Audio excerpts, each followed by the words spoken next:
Hello,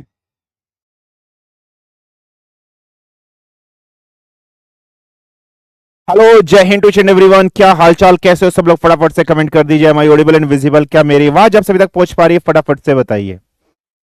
जय हिंद, जय हिंद। क्या हालचाल बेटा? All good, all fine? All good, all fine. क्या हालचाल, कैसे हो सब लोग? बढ़िया। जय हिंद। ठीक है। 2.5 क्लास।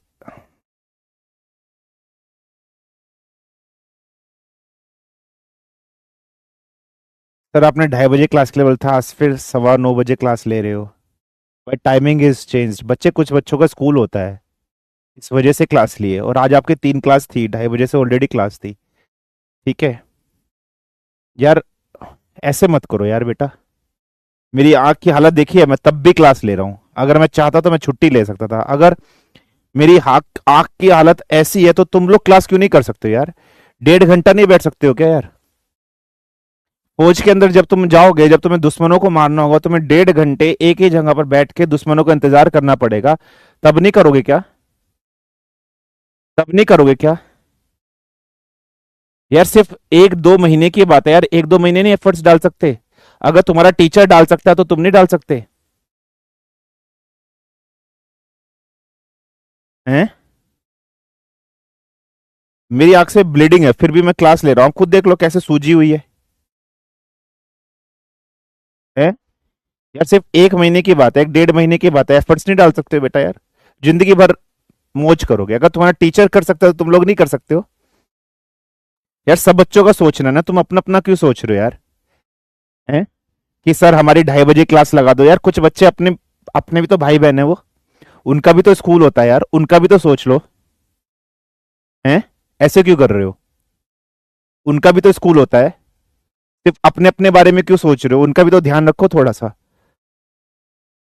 क्या हो जाएगा बेटा? अगर 1.5 घंटे तुम पढ़ भी लोगे तो क्या हो जाएगा? कुछ हो जाएगा? कुछ घिस जाएगा? बताओ।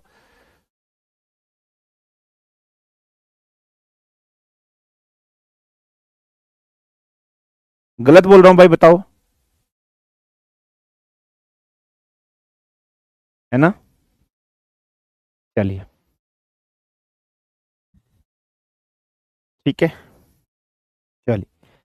6 बजे बेटा और क्लास होती है बेटा? नहीं हो सकता। आप लोग की जो क्लास होती है दोनों बैच में मर्ज होके जाती है। तो 6 बजे इसलिए नहीं हो सकती कि दोनों बैच में मर्ज नहीं बन सकता, शेड्यूल नहीं बन सकता है बेटा। इसीलिए होता है ऐसा। ठीक है, मर्ज नहीं हो सकती है। तो 6 बजे का शेड्यूल नहीं बन सकता है बेटा। ऐसे ना करो यार। इतने अच्छे बच्चे यार तुम लोग, मेरी हर बात मानते हो। ऐसे क्यों कर रहे हो यार? चलो। पता है मेरे बच्चे बहुत अच्छे, बात मानेंगे मेरी। तो एक चीज दिखाऊं?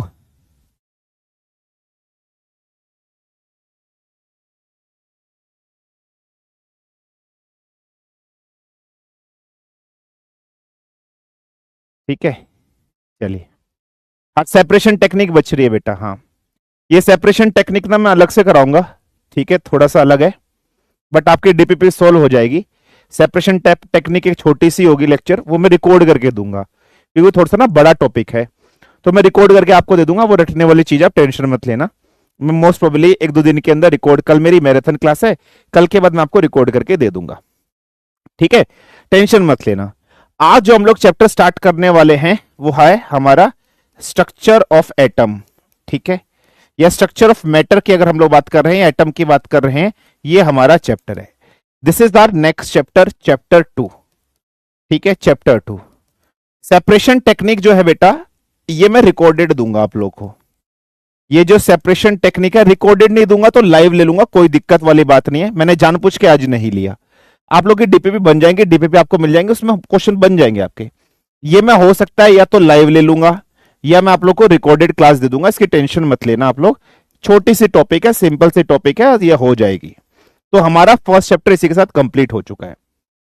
ठीक है, इसके लिए ना कुछ पेज छोड़ दो आप अप्रोक्सीमेटली इसके लिए ना बेटा पेज छोड़ दो। कम से कम आप 4 सिंगल पेज छोड़ दो। आप इसके लिए 4 सिंगल पेज छोड़ दो।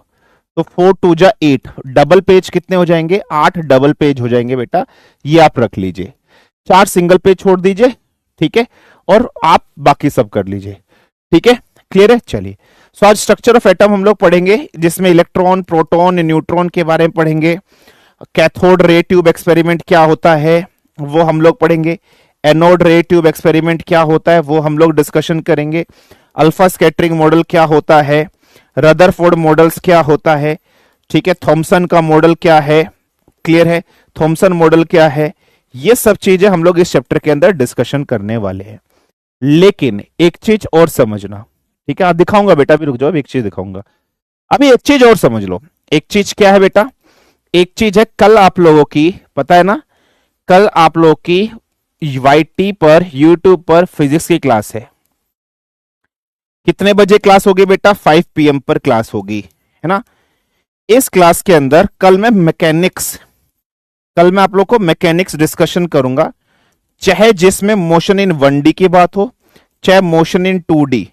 कहने का मतलब force, tension, V, equation of motion, acceleration, graphs, जितने भी क्वेश्चन है, मोमेंटम, इंपल्स, न्यूटन्स लॉज, ये सब चीजें मैं यहां पर कवर कराऊंगा। मैं यहां थ्योरी नहीं पढ़ाऊंगा, थोड़ा बहुत क्विक रिवीजन आप लोग को दूंगा, ठीक है, क्विक रिवीजन थोड़ा सा दूंगा, और भर भर कर क्वेश्चन प्रैक्टिस कराऊंगा। भर भर कर क्वेश्चन की हम लोग यहां पर प्रैक्टिस करेंगे। सो कल शाम को 5 बजे मिल जाना वाईटी चैनल पर, डिफेंस वाला पे। प्रैक्टिस ज्यादा होगी, रिवीजन बस फॉर्मूले वॉर्मूले दूंगा, प्रैक्टिस ज्यादा होगी। पढ़ के आ जाना अपना पूरा मैकेनिक्स, ठीक है बेटा। तो मैं यहां क्वेश्चन ही कराऊंगा, रिवीजन बस फॉर्मूले वॉर्मूले लिखाऊंगा, बस थोड़ा सा कंसेप्ट दूंगा, भर भर कर कम से कम मैं 150 क्वेश्चन कराऊंगा। अप्रोक्सीमेटली मैं कम से कम 150 क्वेश्चन इस चैप्टर से कराऊंगा, ठीक है, क्लियर है। जो लाइव नहीं आ सकता, जो लाइव नहीं आ सकता वो रिकॉर्डेड देख लेना बाद में।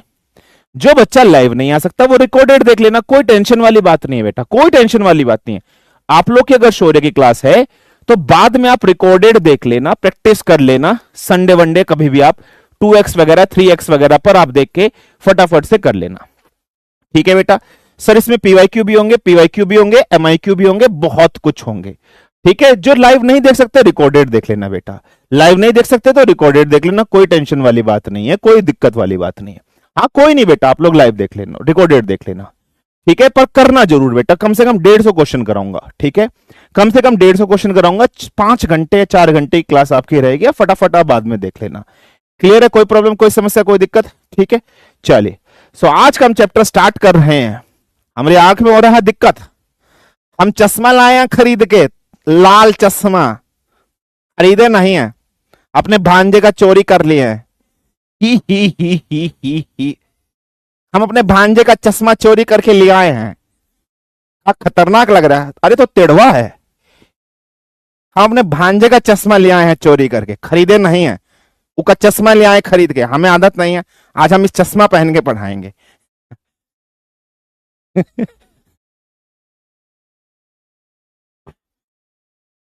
बुड़वक साफ भी नहीं किया है, कम से कम साफ तो कर लेता।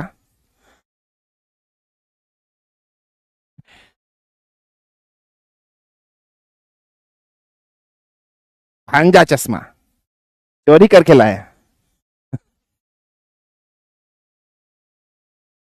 ठीक है, दिक्कत हो रही है भाई, क्या करें अब, क्योंकि हमसे कंजूस आदमी इस दुनिया में कोई नहीं है। हम पैसा खर्च नहीं करना चाहते, जब सोचे यार चश्मा पड़ा है, गेट डी का कंपनी का है, GTD, हमसे ज्यादा कंजूस आदमी इस दुनिया में कोई नहीं है। हम कंजूसी का पूरा उठाते दिखाते हुए, हम ऐसे आदमी, अगर चाय में भी मक्खी गिर जाए तो मक्खी को साइड करके चाय को पी जाते हैं, और बाद में अगर हमारा मन किया स्नैक्स खाने का तो मक्खी को भी साथ में खा जाते हैं। हम एक पैसा खर्च नहीं करते हैं, बल्कि लोगों का चुरा लेते हैं। तो इसीलिए हम अपने भांजे का चश्मा उठा लिए, और आज हम अब से हम इसी को लगाएंगे, ठीक है। चलिए, तो ये टेलीग्राम चैनल है, चलिए लेट्स स्टार्ट, लेट्स बिगिन, ठीक है। चलिए, आज के अपनी क्लास को अपन स्टार्ट कर। भाई क्या करो, आंख में दिक्कत है भाई, क्या करो यार, दिक्कत है।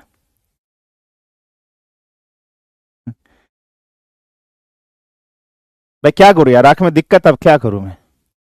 मिल्टन का वाटर बोतल नीचे है, वो भी लाई के आएंगे, वो भी उसी का चोरी कर लिया, ठीक है। चलिए,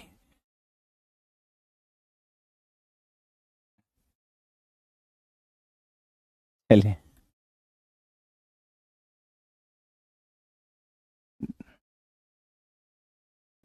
चलिए, तो लेट्स बिगिन। आज की क्लास को अपन स्टार्ट करते हैं बिना किसी बकैती किए।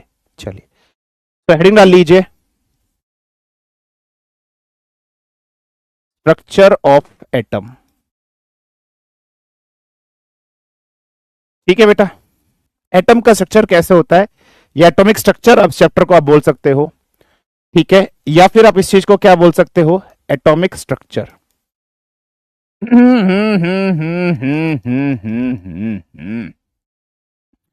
ठीक है बेटा, क्लियर है। अब अगर हम एटम की बात कर रहे हैं तो सबसे पहली चीज इस चैप्टर में, एटम क्या होता है, परमाणु जिसको कहते हैं। अगर हम एटॉमिक स्ट्रक्चर की बात करते हैं तो just give me 1 minute time, एक स्लाइड हम तुम्हारे सामने खोल दिए देते हैं, फिर आगे बढ़ेंगे, आगे डिस्कशन करेंगे। ठीक है, सबसे पहले कि सर ये एटम क्या होता है, what is this atom, let's try to understand, let's try to discuss. अगर हम लोग किसी भी मैटर के बारे में बात करते हैं, मैटर्स क्या होता है, इस दुनिया के अंदर कोई भी ऐसी चीज जिसका खुद का अपना कुछ वजन होता है और इस दुनिया के अंदर कुछ ना कुछ वो स्पेस ऑक्यूपाई करता है, उस चीज को हम लोग क्या कहते हैं बेटा, that simple thing is been called as matter. We all know that, उस चीज को हम लोग क्या कहते हैं, मैटर। अगर हम एटम की बात करें तो एटम क्या होता है, किसी भी मैटर का स्ट्रक्चरल पार्ट। यार एक्चुअली में वो मैटर हमें दिख कैसे रहा है, उस मैटर का स्ट्रक्चरल पार्ट कैसा है, उस मैटर का स्ट्रक्चर कैसा है, तो किसी भी मैटर का जो स्ट्रक्चरल पार्ट होता है उस चीज को हम लोग क्या बोलते हैं, एटम बोलते हैं। या आप लोग क्या कह सकते हो, किसी भी एलिमेंट का जो सबसे स्मॉलेस्ट पार्ट होता है, एलिमेंट का भी स्मॉलेस्ट पार्ट। हाँ, एलिमेंट का भी स्मॉलेस्ट पार्ट। हाँ, अब एलिमेंट में क्या होता है बेटा, एलिमेंट में आपने देखा है सर, इलेक्ट्रॉन होते हैं, प्रोटॉन होते हैं और न्यूट्रॉन। इसका मतलब हमें जो एटम है, किसी भी एलिमेंट का स्मॉलेस्ट पार्ट होने के काबिल, वो किसी भी एलिमेंट की हमें इलेक्ट्रॉन, प्रोटॉन और न्यूट्रॉन की संख्या बताता है। समझ रहे हो, ये सिंपल सा पॉइंट याद रखना। और इस एटम के अंदर उस एलिमेंट की केमिकल प्रॉपर्टी छिपी हुई होगी, ये याद रख लेना। और हर एक एलिमेंट के, अगर फॉर एग्जांपल मैं हाइड्रोजन का कंपैरिजन क्लोरीन से करूं, क्लोरीन का आर्गन से करूं, आर्गन का नाइट्रोजन से करूं, नाइट्रोजन का ऑक्सीजन से करूं, तो हर एक एलिमेंट की अगर हम लोग बात कर रहे हैं, हर एक एलिमेंट का स्ट्रक्चर अलग अलग होगा। कहने का मतलब किसी के अंदर इलेक्ट्रॉन की संख्या अलग होगी, किसी में प्रोटॉन की संख्या अलग होगी, किसी में न्यूट्रॉन की संख्या अलग होगी। तो अगर मैं एटम की बात करूं, एटम को हिंदी में परमाणु कहा जाता है। What is atom, let's try to understand. So atom कुछ नहीं है, किसी भी मैटर का स्ट्रक्चरल यूनिट है, किसी भी मैटर का स्ट्रक्चरल यूनिट है। हमारे पास कोई भी एक मैटर है, उसका स्ट्रक्चर कैसा होगा। साथ ही साथ हम ये कह सकते हैं कि जो एटम है वो स्मॉलेस्ट पार्ट है किसी भी एलिमेंट का, और ये एटम किसी भी एलिमेंट की केमिकल प्रॉपर्टीज को बताता है। सिंपल सा कहने का मतलब, एटम से हमें इंफॉर्मेशन मिलती है regarding electron, regarding proton, regarding neutron. तो एटम की डेफिनेशन लिखो, एटम की देखो डेफिनेशन वही लिखनी है जो मैं सिर्फ अंडरलाइन करूं। Atom is the structural unit of matter. किसी भी मैटर का स्ट्रक्चर कैसा होगा वो हमें उसके एटम से पता चलेगा। दूसरी डेफिनेशन क्या लिखी है, it is the smallest part, it is the smallest part of an element in which all the chemical properties of that element are present. ये सेकंड डेफिनेशन है। ठीक है बेटा, अलग अलग एटम के अलग अलग एलिमेंट स्ट्रक्चर होंगे, बाकी सब आप छोड़ दीजिए, ये सब आपको नहीं पढ़ना। अगर मैं ओवरऑल बात करूं, एटम हमें क्या बताता है, तो एटम हमें एलिमेंट्स के अंदर इलेक्ट्रॉन की संख्या, एटम हमें एलिमेंट्स के अंदर इलेक्ट्रॉन की संख्या, उसमें कितने प्रोटॉन मौजूद हैं और उसमें कितने न्यूट्रॉन हैं, इन सब की इंफॉर्मेशन क्या करता है, प्रोवाइड कराता है। इन सब की इंफॉर्मेशन क्या करता है बेटा, प्रोवाइड कराता है। कौन प्रोवाइड कराता है, एटम।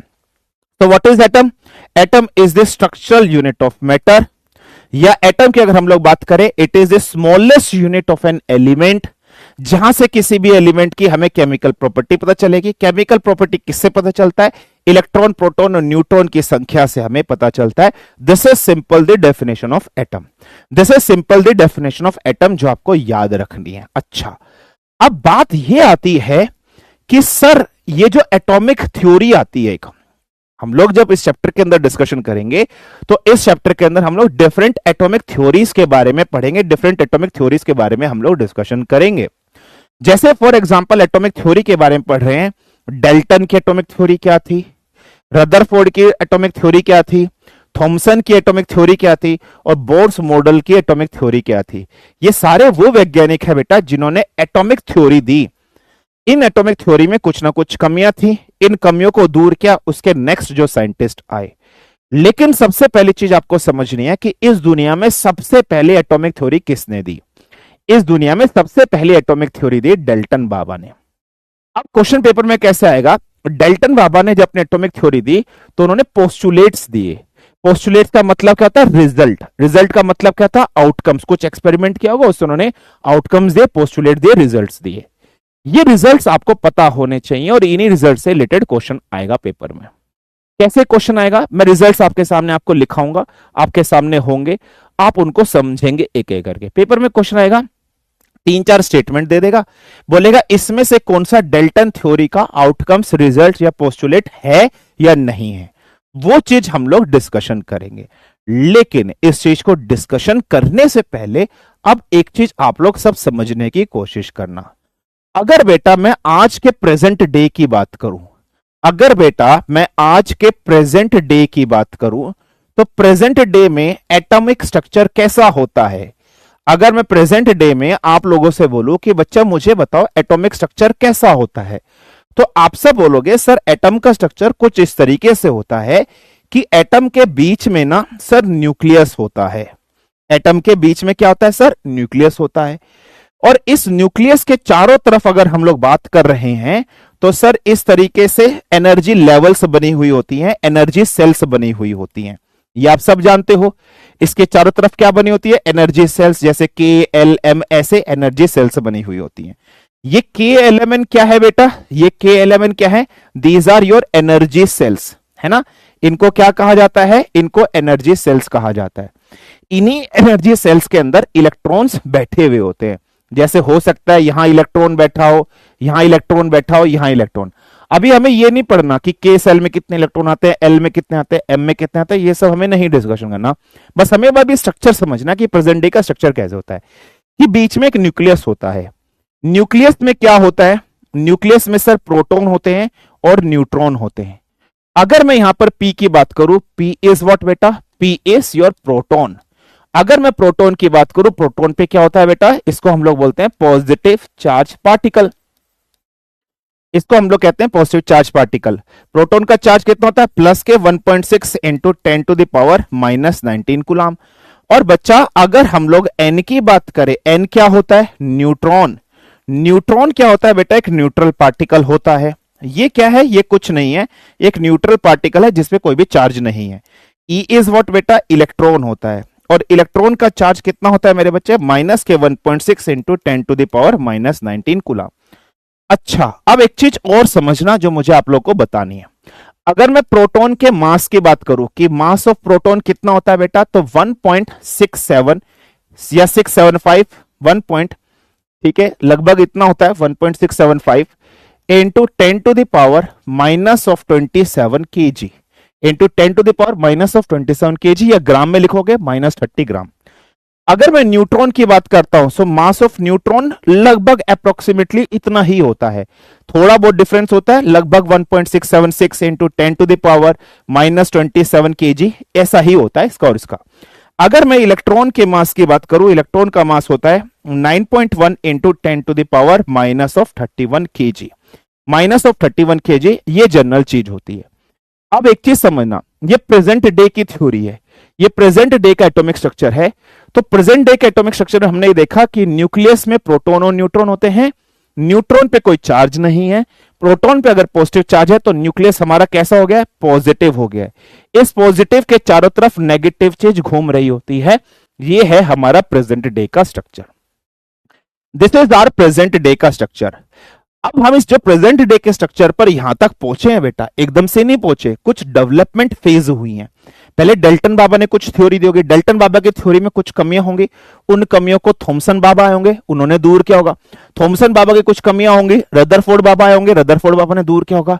रदरफोर्ड बाबा के मॉडल में कुछ कमियां होगी, उसको बोर बाबा आए होंगे, बोर बाबा ने, और बोर बाबा ने बनाकर जाकर कुछ ऐसा मॉडल बनाया होगा।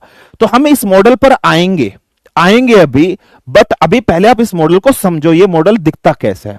अच्छा, अब एक चीज और समझना बेटा, जब भी आप अपने पीरियोडिक टेबल को देखते हो, whenever you see your periodic table, तो उस पीरियोडिक टेबल में बेटा आप लोगों ने एलिमेंट्स को देखा होगा। पीरियोडिक टेबल में एलिमेंट्स रखे होते हैं, hydrogen, helium, lithium, beryllium, boron, carbon, nitrogen, oxygen, fluorine, ऐसे रखे होते हैं बेटा पीरियोडिक टेबल के अंदर एलिमेंट। फॉर एग्जाम्पल मेरे पास एक एलिमेंट है बेटा एक्स। एक्स बहुत खतरनाक चीज होती है बेटा, खासकर इसकी याद आती है रात के टाइम पीरियड पे, जब तुम सब अकेले होते हो, बहुत तन्हाइयां महसूस करते हो। ये एक्स ऐसा है, पढ़ ले बे गधे, तन्हाइयां महसूस करते हैं, कहीं का इधर आइए। तो ये एक एलिमेंट है एक्स हमारे पास, ठीक है बेटा, एक एलिमेंट है एक्स हमारे पास यहां पर, क्लियर है, फाइन है। अच्छा, यहां पर एक एलिमेंट है हमारे पास एक्स, क्लियर। अब इस एलिमेंट एक्स की अगर मैं बात कर रहा हूं, इस एलिमेंट के नीचे मैं लिख रहा हूं जेड और ऊपर लिख रहा हूं ए, क्लियर है।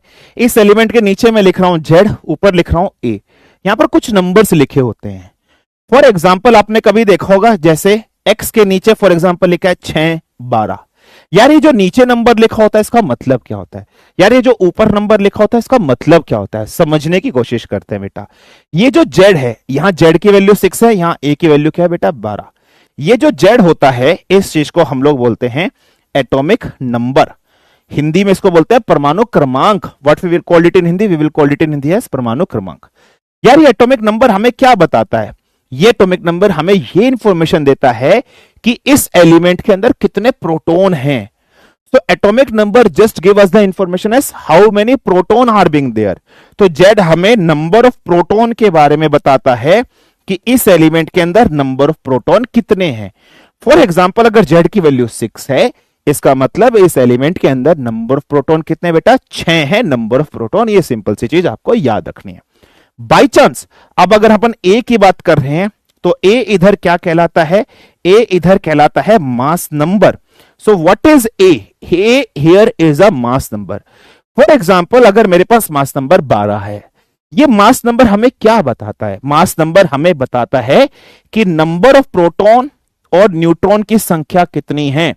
तो न्यूट्रॉन प्लस प्रोटॉन की संख्या जो होती है वो मास नंबर से पता चलती है। मैं फिर से एक फ्रेश स्लाइड पर लिख देता हूं, जेड हमें क्या बताता है बेटा, जेड को हम लोग बोलते हैं एटॉमिक नंबर, और ये हमें इंफॉर्मेशन देता है number of proton in an atom, कि किसी भी एटम के अंदर कितने प्रोटॉन हैं। ये जो ए होता है बेटा, इसको हम लोग बोलते हैं मास नंबर। मास नंबर हमें क्या इंफॉर्मेशन देता है, यस इसकी अगर हम लोग बात करें, ये होता है sum of proton plus sum of neutron. Sum of proton और सम ऑफ न्यूट्रॉन जो होता है वो मास नंबर से मिलता है। तो A is equal to N plus P होता है। ये फॉर्मूला आपको याद रखना है। और ऐसे अगर जेड की बात करें तो Z is equal to P होता है, नंबर ऑफ प्रोटॉन के बारे में हमें इंफॉर्मेशन देता है।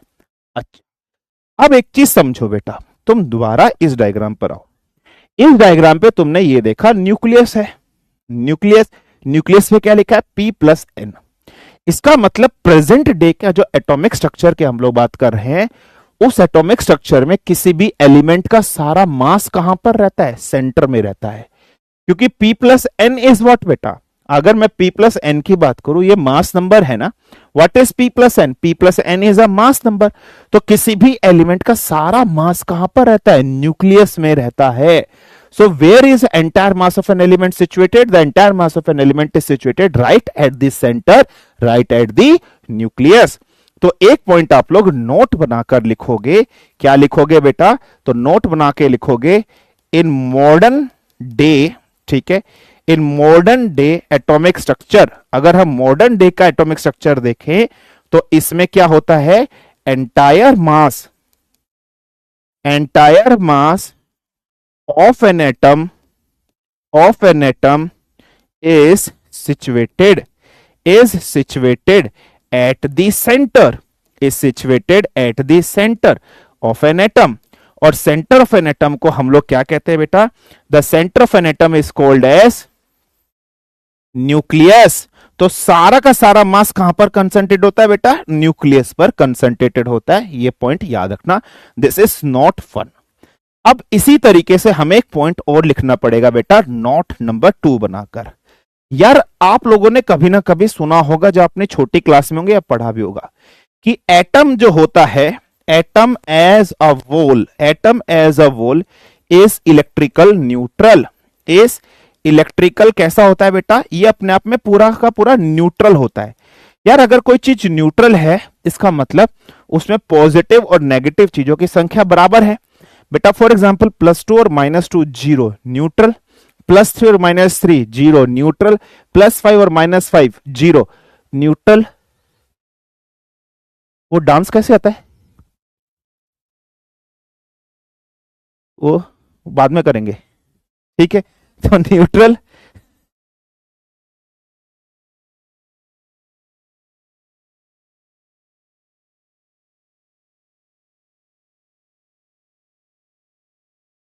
ठीक है, atom as a whole is electrically neutral होता है, ठीक है।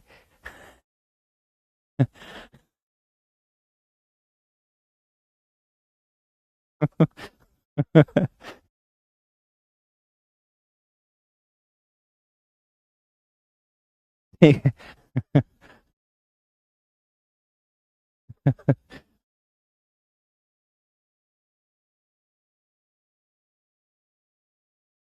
ठीक है, चलिए। तो एटम एज अ होल क्या होता है बेटा? न्यूट्रल होता है।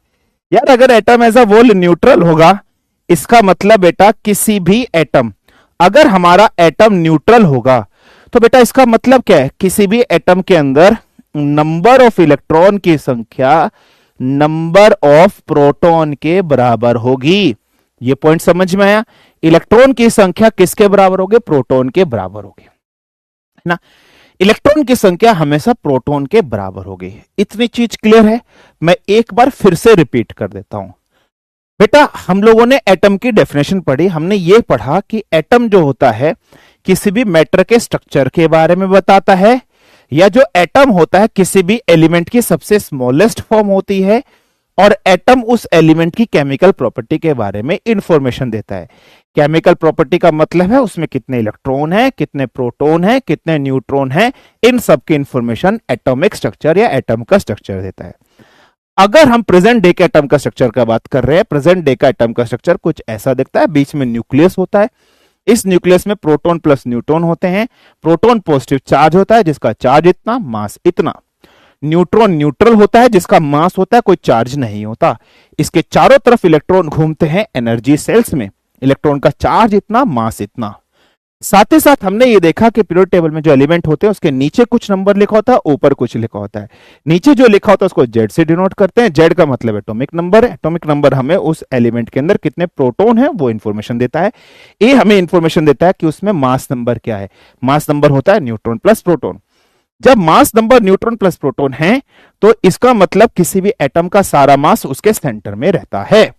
दूसरा, अगर हम एटम की बात करते हैं, एटम इलेक्ट्रिकली न्यूट्रल होता है, कोई इस पे चार्ज नहीं होता ओवरऑल। अगर न्यूट्रल है तो इलेक्ट्रॉन की संख्या प्रोटॉन के बराबर होती है। अच्छा सर, पेपर में क्वेश्चन कैसे आएगा? अब पेपर में क्वेश्चन सपोज करो ऐसे आएगा, ऐसे गिवन है नाइट्रोजन 714, नाइट्रोजन 714 फॉर एग्जांपल ऐसे गिवन है। बोलेगा बताओ इसमें इलेक्ट्रॉन, प्रोटॉन और न्यूट्रॉन की संख्या कितनी है। पेपर में क्वेश्चन आएगा बताओ इसमें इलेक्ट्रॉन, प्रोटॉन, न्यूट्रॉन की संख्या कितनी है। साथ ही साथ बोलेगा बताओ इसका एटॉमिक नंबर कितना है। साथ ही साथ बोलेगा बताओ इसका मास नंबर कितना है। तो आपको पता है एटॉमिक नंबर नीचे लिखा होता है, जो छोटी डिजिट होती है वो एटॉमिक नंबर होती है, जो बड़ी डिजिट होती है वो मास नंबर होती है। तो इसका एटॉमिक नंबर कितना है बच्चे? सॉल्यूशन अगर अपन ने देखा तो सर इसका जेड है 7। अगर जेड 7 है तो प्रोटॉन की संख्या भी 7 है।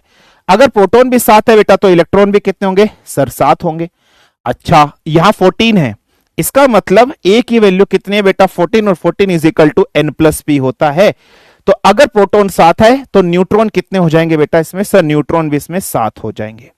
तो न्यूट्रॉन भी कितने? 7 है। ये न्यूट्रॉन निकालने के लिए आप एक काम कर लो, कुछ नहीं करना, अगर आपको नंबर ऑफ न्यूट्रॉन्स फाइंड करने हो बेटा, तो आप सिंपल ना एक चीज याद रख लो, नंबर ऑफ न्यूट्रॉन्स फाइंड करने हो तो आप ए को जेड से माइनस कर दो, बस कुछ नहीं करना। तो 14 माइनस 7 जैसे तुमने कर दिया 7, तो न्यूट्रॉन्स की वैल्यू कितनी आ गई? 7। ऐसे क्वेश्चन पेपर में आ सकता है बेटा। फॉर एग्जांपल आपसे क्वेश्चन ऐसे पूछेगा, क्वेश्चन नंबर 2 एल्यूमिनियम, ठीक है। फॉर एग्जांपल ये ऐसे कर लो,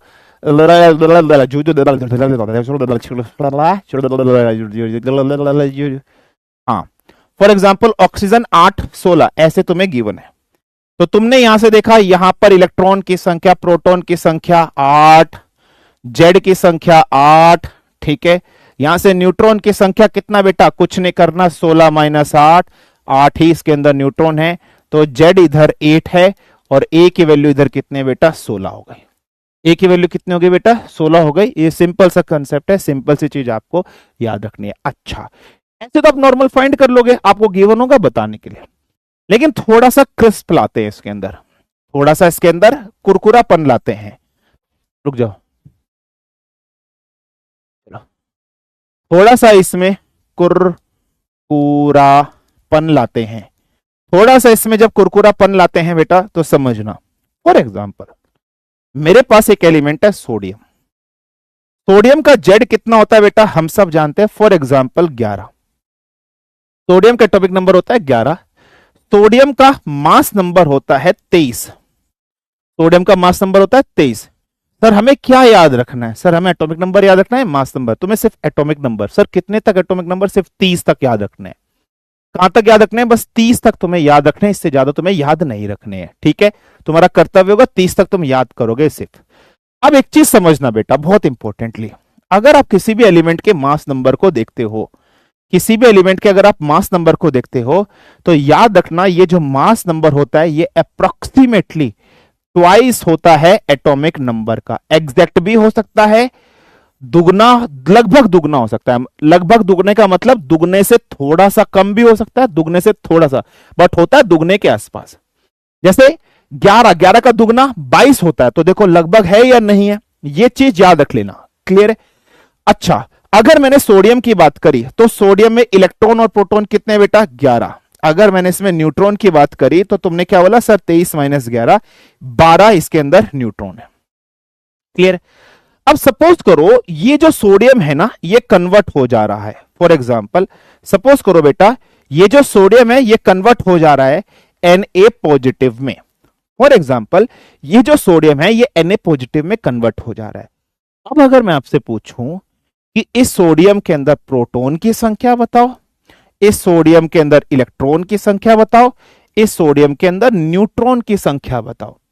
अब मैं आपसे पूछूं बेटा, एक चीज याद रखना, जब कभी पॉजिटिव आता है इसका मतलब क्या होता है? इसने एक इलेक्ट्रॉन डोनेट कर दिया है। अच्छा मुझे बताओ, जब इसने एक इलेक्ट्रॉन डोनेट किया है, इलेक्ट्रॉन चेंज होंगे या इलेक्ट्रॉन के साथ साथ प्रोटॉन भी चेंज होगा? नहीं बेटा, अब इस ओवरऑल एटम पर पॉजिटिव चार्ज आ गया, इधर न्यूट्रल चार्ज है। ऊपर कुछ नहीं लिखा ना, ऊपर पॉजिटिव नेगेटिव कुछ नहीं लिखा, तो न्यूट्रल है। और जब कोई चीज न्यूट्रल होती है तब इलेक्ट्रॉन और प्रोटॉन बराबर होता है।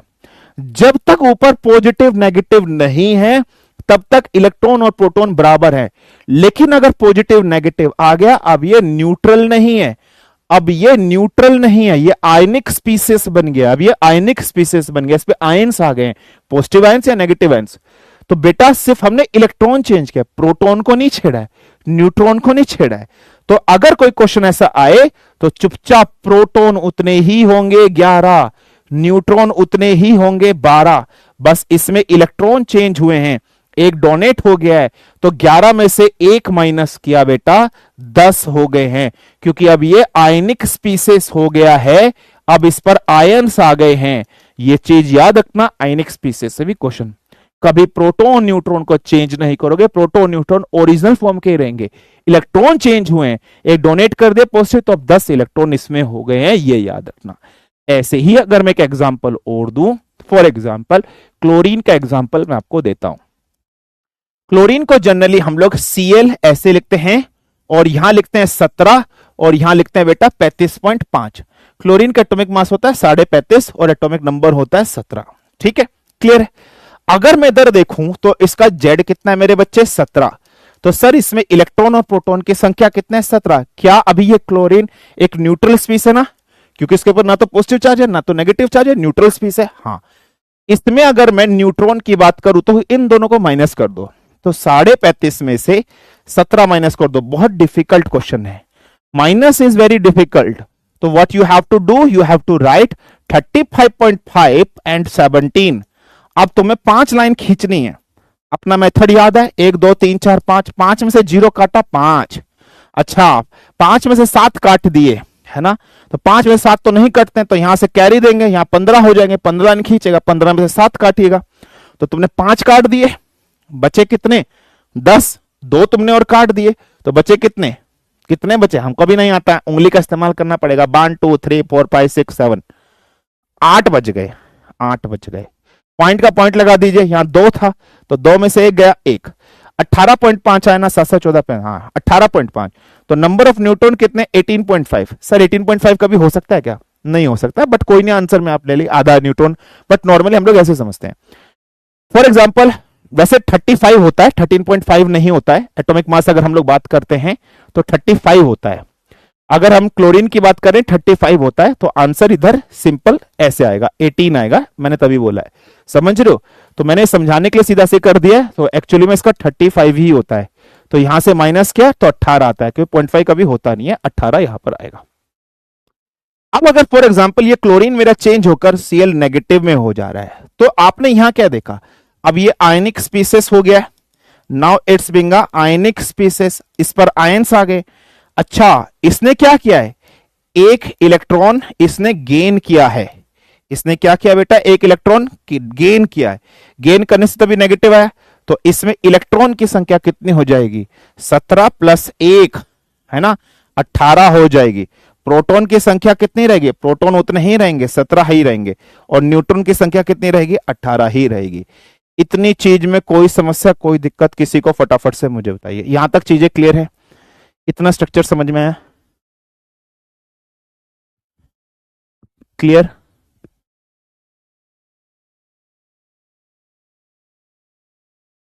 वेल्डिंग वाला चश्मा है ये भाई, वेल्डिंग वाला, वेल्डिंग करके आया हूं अभी मैं। ठेका ले रखा है मैंने बड़ी बड़ी बिल्डिंगों में वेल्डिंग करने का।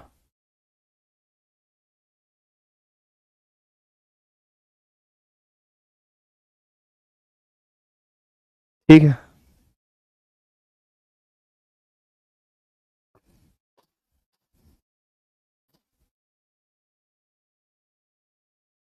तुम्हारी सिर कसम इतनी गंदी बदबू आ रही है ना, पता नहीं कहाँ कहाँ डाला होगा, किस गंदी गंदी चीजों में रखा होगा। कोई नहीं, अपन तो कंजूस हैं, पहन लेंगे।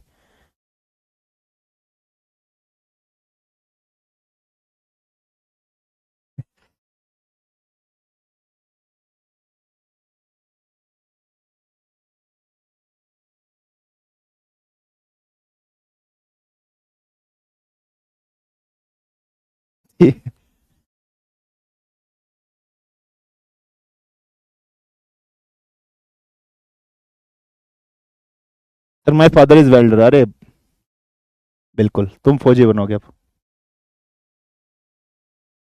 चलिए क्लियर।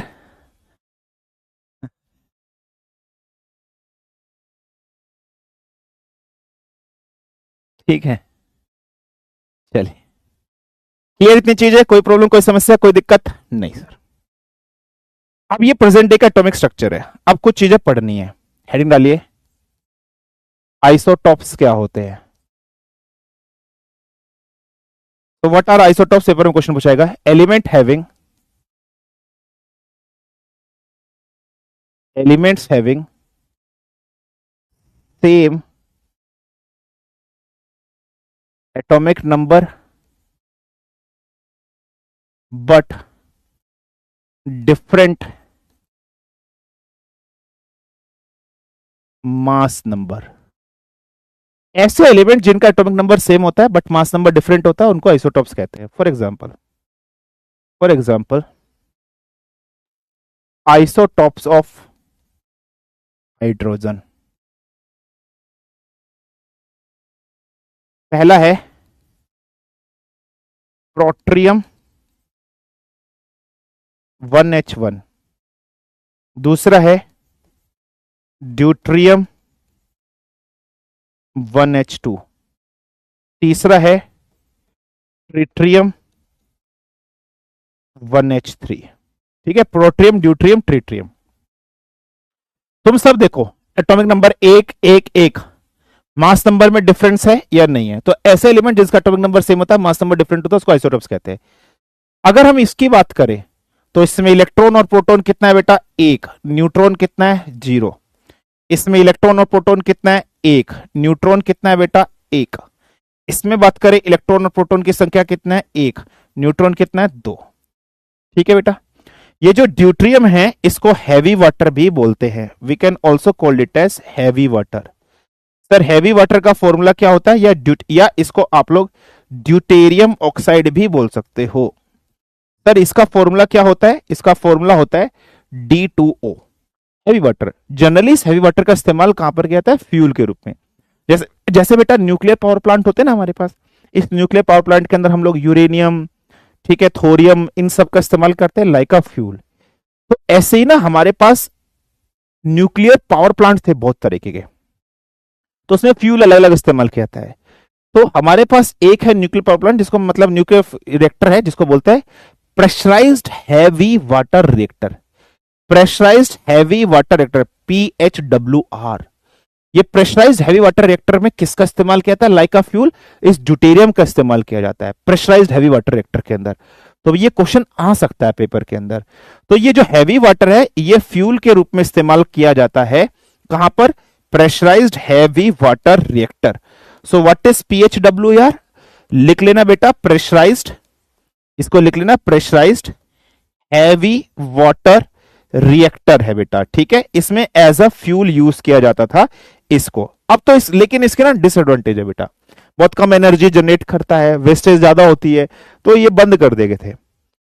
एक तो थोरियम वाला इस्तेमाल किया गया था, तुम्हें पता है यूरेनियम वाला। इंडिया में केरला के अंदर सैंड मिलती है जिसको मोनोजाइट सैंड बोलते हैं। इस मोनोजाइट सैंड के अंदर थोरियम प्रेजेंट होता है। ज्योग्राफी में राहुल सर ने पढ़ाया होगा आपको। जो हमारे अब्दुल कलाम साहब थे, अब्दुल कलाम साहब एक ऐसा न्यूक्लियर रिएक्टर बना रहे थे बेटा जिसमें ना थोरियम का इस्तेमाल करके हम लोग एनर्जी जनरेट कर सकते थे। और इंडिया में सबसे ज्यादा सोर्सेस थोरियम के हैं। पूरे वर्ल्ड में अगर थोरियम सबसे ज्यादा मिलता है वो इंडिया में मिलता है। और हमें यूरेनियम जनरली इंपोर्ट करवाना पड़ता है, कहीं से कहीं ना कहीं से मंगवाना पड़ता है। या तो हम कनाडा से मंगवा लेते हैं, कजाकिस्तान से मंगवाते हैं, ऑस्ट्रेलिया से मंगवाते हैं, या रशिया वगैरह, यहाँ कहीं से मंगवाना पड़ता है। हालांकि इंडिया में भी यूरेनियम मिलता है, जादूगोड़ा माइंस जो आपकी पड़ती है वहां पर मिलता है, लेकिन इसको लाने में, इसको मेंटेनेंस बहुत महंगा पड़ता है। तो जो अब्दुल कलाम साहब थे वो एक ऐसा रिएक्टर बना रहे थे जिसमें थोरियम का इस्तेमाल किया। ये भी कहा जाता है कि अब्दुल कलाम साहब की जो डेथ है ना वो सस्पिशियस है। अब कुछ नहीं पता, अगर बाई चांस वो रिएक्टर इंडिया बना लेता तो बहुत बेनिफिट हो जाता। अभी चल रहा है रिसर्च, थोरियम का हम लोग इस्तेमाल करेंगे, है ना, न्यूक्लियर फ्यूल हमें मिल जाएगा, तो चल रहा है अभी रिसर्च वगैरह भी देखते हैं। ठीक है, ये चीज आप याद रख लेना। अब ना पेपर में क्वेश्चन कैसे पूछा जा सकता है, यहां से एक चीज समझिएगा। आपको ना 3 आइसोटोप्स गिवन है, 1H1, 1H2, 1H3 आपके पास गिवन है। क्वेश्चन ये पूछा जाएगा इन 3 आइसोटोप्स में से कौन सा हाइड्रोजन का आइसोटोप्स एक रेडियो एक्टिव सब्सटेंस की तरह बिहेव करता है। क्वेश्चन ऐसे पूछा जाएगा कि हाइड्रोजन के आइसोटोप्स में से विच आइसोटोप्स, बहुत इंपॉर्टेंट है, विच आइसोटोप्स बिहेव्स, ठीक है ध्यान समझना, behaves like a radio active substance, like a radio active substance की तरह बिहेव करता है। यह आपसे पूछा जाएगा। अगर मैं रेडियो एक्टिव सब्सटेंस की बात करता हूं बेटा, समझना रेडियो एक्टिव सब्सटेंस क्या होते हैं, मोटे मोटे तौर पे समझना, बाकी हम रेडियो एक्टिविटी चैप्टर पढ़ेंगे वहां अंडरस्टैंड करेंगे। रेडियो एक्टिव सब्सटेंस बेटा वो होते हैं जो अनस्टेबल होते हैं, या जिनका न्यूक्लियस अनस्टेबल होता है, या जिनकी न्यूक्लियर और जिनकी न्यूट्रॉन और प्रोटॉन की रेशियो ग्रेटर देन 1 होती है। मैं फिर से बता रहा हूं, रेडियो एक्टिव सब्सटेंस वो सब्सटेंस होता है जिनका न्यूक्लियस अनस्टेबल होता है, या जिसमें न्यूट्रॉन और प्रोटॉन की रेशियो ग्रेटर देन 1 होती है। जब कोई चीज अनस्टेबल होता है बेटा, वो कोशिश करता है मैं स्टेबल बन जाऊं। तो अनस्टेबल से जब कोई चीज स्टेबल बनने की कोशिश करता है तो अपने अंदर अवगुण जो होते हैं उन अवगुणों को बाहर छोड़ने की कोशिश। अगर बेटा मैं कुपुरुष हूं, मेरे में बहुत कमियां होंगी, और मैं आपके जैसा एक अच्छा पुरुष बनने की कोशिश करूंगा, तो मैं अपनी कुर्तियों को बाहर निकाल दूंगा।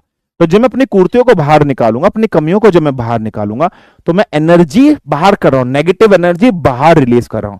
वो जो नेगेटिव एनर्जी है बेटा वो मेरी रेडिएशन है। कैसी रेडिएशन है? गंदी रेडिएशन। तो रेडियोएक्टिव सब्सटेंस भी जब अनस्टेबल होते हैं तो अनस्टेबल से स्टेबल बनना चाहते हैं तो उनका जो न्यूक्लियस है जो अनस्टेबिलिटी होती है उनको बाहर निकालता है in the form of radiation. वो रेडिएशन अल्फा बीटा गामा के फॉर्म में होते हैं। तो that element is called as radioactive substance. ठीक है, रेडियोएक्टिव सब्सटेंस तब बनते हैं जब न्यूट्रॉन और प्रोटॉन की रेशियो ग्रेटर देन 1 होती है। तो अगर हम रेडियोएक्टिव सब्सटेंस की बात करते हैं तो रेडियोएक्टिव सब्सटेंस क्या होता है बेटा? जिसका न्यूक्लियस, याद रखना, जिसका न्यूक्लियस कैसा हो बेटा? अनस्टेबल हो, न्यूक्लियस अनस्टेबल हो, या जिसमें न्यूट्रॉन अपॉन प्रोटॉन की रेशियो ग्रेटर देन 1 हो, तो ऐसा आ जाता है। अगर मैं प्रोटॉन में, if I am taking here proton, तो प्रोटॉन में न्यूट्रॉन अपॉन प्रोटॉन की रेशियो देखो कितनी है बेटा? 0। अगर एक से ज्यादा है तो अनस्टेबल है, एक से कम है या एक के बराबर है तो स्टेबल है, कोई दिक्कत नहीं है। ये नहीं है, तो क्या ये रेडियोएक्टिव है? नहीं है। क्या ये रेडियोएक्टिव सब्सटेंस है बेटा? No, it's not a radioactive substance. Radioactive substance में कंडीशन नहीं होनी चाहिए, न्यूट्रॉन प्रोटॉन की रेशियो ग्रेटर देन 1 होनी चाहिए। अगर एक से ज्यादा तो है, एक से कम है तो नहीं है। इधर आइए, इधर देखे न्यूट्रॉन अपन प्रोटॉन की रेशियो, इधर देखे न्यूट्रॉन कितना है बेटा? 1, प्रोटॉन भी 1, 1/1, ये बेस्ट, ये भी नहीं है। तो क्या ड्यूटेरियम भी रेडियोएक्टिव सब्सटेंस है? क्या ये भी रेडियोएक्टिव सब्सटेंस है? No, it's not a radioactive substance. Tritium पे आइए, ट्रीटियम पे जैसे आपने देखा 2, तो 2/1, क्या ये ग्रेटर देन 1 हुआ? हाँ। तो ये न्यूट्रॉन प्रोटॉन की रेशियो ग्रेटर देन 1 हुई? हाँ। तो it's being a radioactive substance, yes और नो? तो क्या ये रेडियोएक्टिव सब्सटेंस हुआ या नहीं हुआ? तो पेपर में क्वेश्चन है कौन सा रेडियोएक्टिव सब्सटेंस है? So tritium is a radioactive substance. ये सिंपल सी चीज आपको याद रखना है। क्लियर है बेटा? ये आपको याद रखना है। क्लियर क्वेश्चन यहां से पूछा जा सकता है। एनी प्रॉब्लम, एनी समस्या, एनी दिक्कत, फटाफट से बताइए। कोई प्रॉब्लम, कोई समस्या, कोई दिक्कत, फटाफट से बताइए।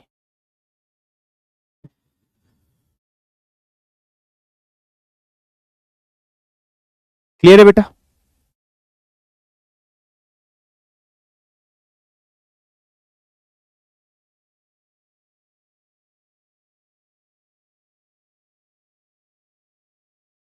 हाँ, most of Indian reactors are PWR, pressurised water reactor and pressured heavy water reactor. Yes बेटा। सर न्यूट्रॉन का काम क्या है? न्यूक्लियस में बस मास को क्रिएट करना और कुछ नहीं बेटा। ठीक है, क्लियर है? डन। तो स्लाइड में ऑन है बेटा, ऑन है। सर कुछ पेपर क्वेश्चन आ रहे, मैं सब कराता रहूंगा, टेंशन मत लो, मैं कराता रहूंगा बीच बीच में। पहले कंसेप्ट पढ़ा दो, मैं कराता रहूंगा। ठीक है, क्लियर है? फाइन है। ड्यूटेरियम को कंट्रोल करना थोड़ा सा मुश्किल है बेटा, ये इसकी डिसएडवांटेज है। ठीक है, बाकी आइसोटॉप्स आप और लिख लोगे। अदर एग्जांपल्स ऑफ आइसोटॉप्स, अगर पेपर में आपसे बोले other examples of isotopes, isotopes के और एग्जांपल्स क्या होंगे?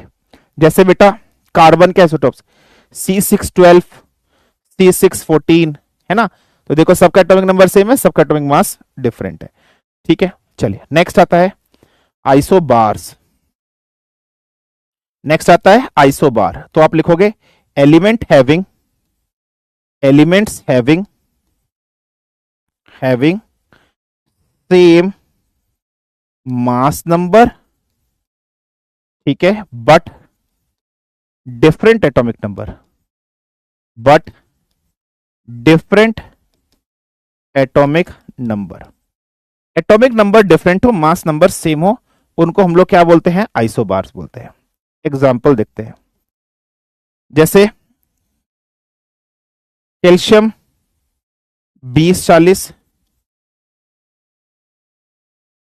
ठीक है, पोटेशियम 1940, आर्गन, ठीक है, फॉर एग्जांपल 1840।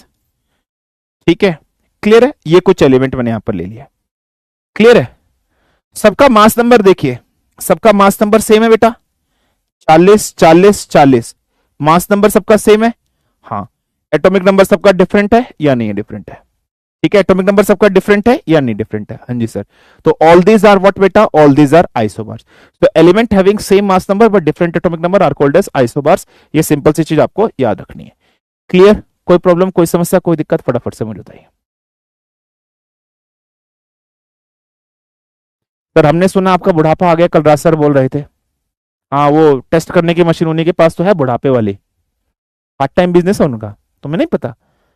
यहां से करने के बाद में लोगों के घर जाते हैं, चेक करते हैं, बुढ़ापा, सबका चेक करते हैं बुढ़ापा, बुढ़ापा चेक करते करते फिरते हैं, चेकिंग वाली मशीन उन्हीं के पास तो है, वही तो बनाए हैं। अब हमें ये नहीं पता बुढ़ापा चेक करने वाली मशीन में किस चीज का सैंपल लेते हैं, वो इंफॉर्मेशन राज सर ही दे पाएंगे। सैंपल किस चीज का लेते हैं, खून का लेते हैं, थूक का लेते हैं, बालों का लेते हैं, किस चीज का सैंपल लेते हैं वो उन्हीं से पूछ लेना, हम नहीं बता पाएंगे। उनका पार्ट टाइम बिजनेस है बुढ़ापा चेक करने का।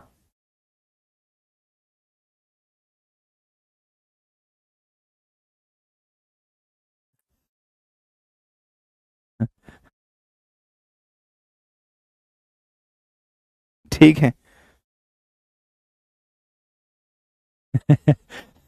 मुझे पता है वो नहीं बोलते ऐसे ही। ठीक। अरे मुझे पता है नहीं बोला कुछ नहीं, ये सब पागल है खुद, ये they all want to have a लड़ाई बिटवीन अस, है ना, they all want to have a लड़ाई between us, they just want to have लड़ाई करेंगे between us, but they all are liars, they all are झूठास, we will not लड़ाई करेंगे। ठीक है। हाँ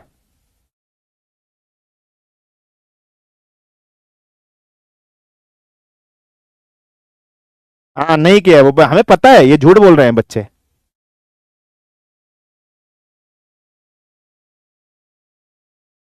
हट।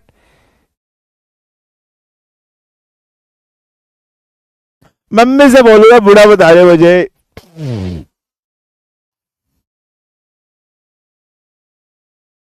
मम्मी से बोलूंगा अपने में, मुझे बूढ़ा बोल रहे हैं।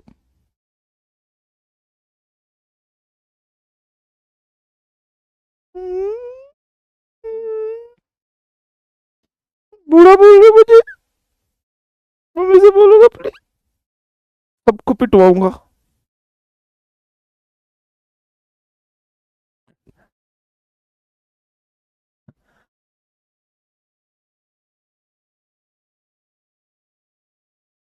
हाँ मेरे को पता है बहुत अच्छे बच्चे वो है।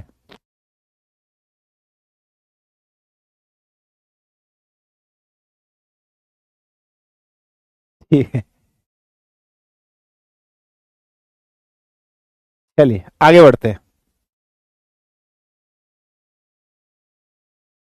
चलिए लड़ाई करवाना चाहते तुम सब। सर ने कहा ही नहीं, हाँ मेरे को पता है नहीं कहा, वो बहुत रिस्पेक्ट करता है भाई मेरी, दिल से रिस्पेक्ट करता है, बहुत अच्छा बच्चा है। He use to respect me from his गुर्दा एंड फेफड़ा, एंड फ्रॉम पेट, फ्रॉम आतड़ी टू हृदय। लड़वाना चाहते हैं तुम हम सबका, ऐसा नहीं होगा। चलिए हेडिंग डालिए, आइसोटोन्स, एलिमेंट्स हैविंग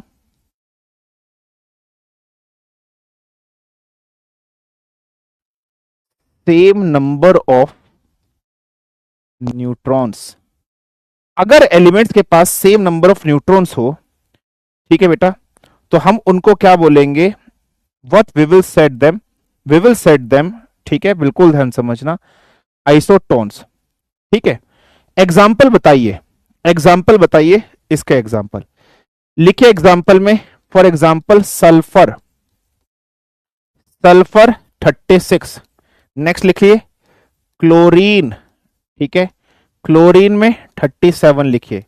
नेक्स्ट लिखिए आर्गन, आर्गन में लिखिए 38। नेक्स्ट लिखिए पोटेशियम, ठीक है, सो राइट पोटेशियम में 39। नेक्स्ट लिखिए कैल्शियम, तो कैल्शियम में लिखिए 40। क्लियर है। अब इधर आओ, अगर मैं सल्फर की बात करता हूं, ये क्या है, ये सब ना मास नंबर है। ऑल दीज आर व्हाट बेटा, all these are mass number, all these are mass number, है ना। और अगर हम लोग यहां बात कर रहे हैं, इधर अगर हम लोग बात कर रहे हैं तो एटॉमिक नंबर देखते हैं, है ना। एटॉमिक नंबर बेटा किससे लिखा जाता है, जेड से। सल्फर का एटॉमिक नंबर कितना होता है, फॉस्फोरस सल्फर 16, ठीक है। क्लोरीन का कितना होता है 17, आर्गन का कितना होता है 18, पोटेशियम का कितना होता है 19, कैल्शियम का कितना होता है बेटा 20। अच्छा, तुम इधर न्यूट्रॉन निकालो, एन की वैल्यू कितनी है 36 माइनस 16 कितनी है 20। यहां एन की वैल्यू निकालो 37 माइनस 17 20। यहां एन की वैल्यू निकालो 38 माइनस 18 20। यहां एन की वैल्यू निकालो 39 माइनस 19 20। यहां एन की वैल्यू निकालो 40 माइनस 20 20। तो ये सब क्या है iso neutrons. So what are they? They are isoneutrons having same number of neutrons. It has been called as isotones या isoneutrons भी कह सकते हो। इसको और क्या कह सकते हो isoneutrons भी you can also call it as isoneutrons। कोई प्रॉब्लम कोई समस्या कोई दिक्कत फटाफट से बताइए।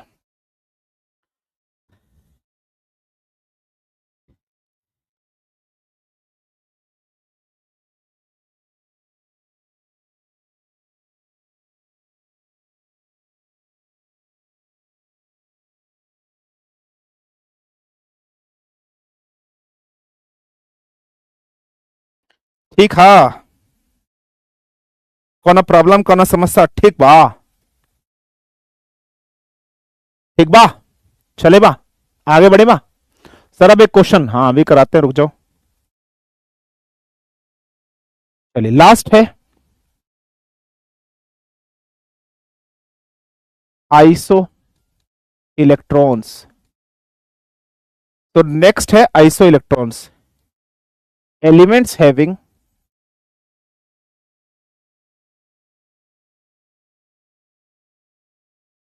same number of electrons, elements having same number of electrons, है ना। किसी भी एलिमेंट के अंदर सेम नंबर ऑफ अगर इलेक्ट्रॉन्स होंगे तो what we will call them, we will simply call them as isoelectrons. For example बेटा देखो, जैसे Na positive, Mg2 positive, Al3 positive, ठीक है, O2 नेगेटिव, ठीक है, F नेगेटिव एंड Ne, ठीक है। ये मैंने कुछ एग्जांपल आपके सामने लिखे। सोडियम का एटॉमिक नंबर कितना होता है बेटा Z, 11 12 13 8 9 10, ठीक है। यहां पर नंबर ऑफ इलेक्ट्रॉन्स देखो, यहां पर नंबर ऑफ इलेक्ट्रॉन्स देखो, एक गया ना बेटा, तो 11 माइनस 1 10, 12 माइनस 2 10, 13 माइनस 3 10, 8 प्लस 2 ना बेटा, है ना, प्लस 2 10 इलेक्ट्रॉन, 9 प्लस 1 10 इलेक्ट्रॉन।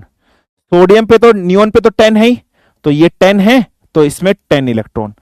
सो ये सारी की सारी स्पीसीज कैसी है आइसो इलेक्ट्रॉनिक है। ये कैसी है आइसो इलेक्ट्रॉनिक स्पीसीज है, सेम नंबर ऑफ इलेक्ट्रॉन्स अगर हो तो आइसो इलेक्ट्रॉनिक की कैटेगरी में आप सिंपली इसको डाल दोगे। So these are isoelectronic species, simple सा कंसेप्ट है, पॉइंट है जो आपको याद रखना है। एनी प्रॉब्लम एनी समस्या एनी दिक्कत फटाफट से बताइए। क्लियर है, डन है बेटा, यस और नो, आगे बढ़ा जाए। तोमर सत्यम सिंह कह रहा है, हेलो जिया, जिया, हेलो बेटा। सर एन का मतलब, कहां एन, एन का मतलब न्यूट्रॉन। जिया बेटा मैं भी हूं क्लास में, जिया को बाद में कर लेना, पहले मुझे भी हेलो कर ले। हेलो जिया, अरे एन का मतलब, अब, गधे गई के, एन का मतलब क्या, एन का मतलब नहीं तो पता तुम्हें।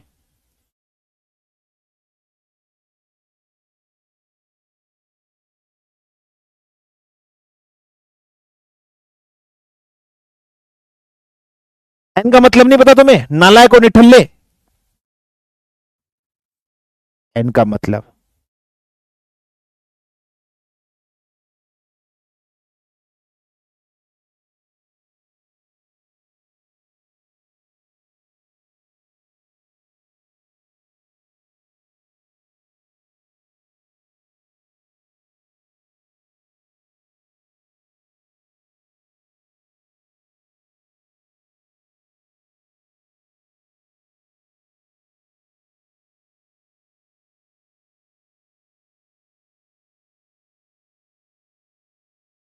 ठीक है।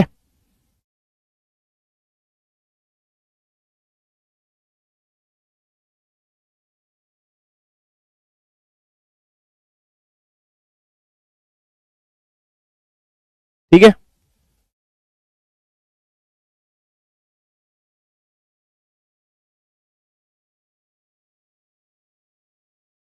अबे ये ई है, चल बे पप, ई है ये, NEUTRON। मम्मी बेइज्जती करते मेरी, अभी बनाता हूं अच्छा सा।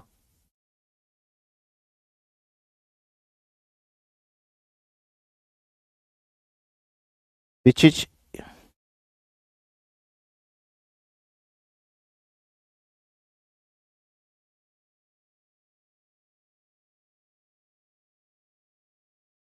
ठीक है, क्लियर, इतनी चीज सबको क्लियर हो गई। अब इधर आओ, अब आते हैं डेल्टन थ्योरी पर, फटाफट से पढ़ते हैं, आ जाओ। Now let's come to here.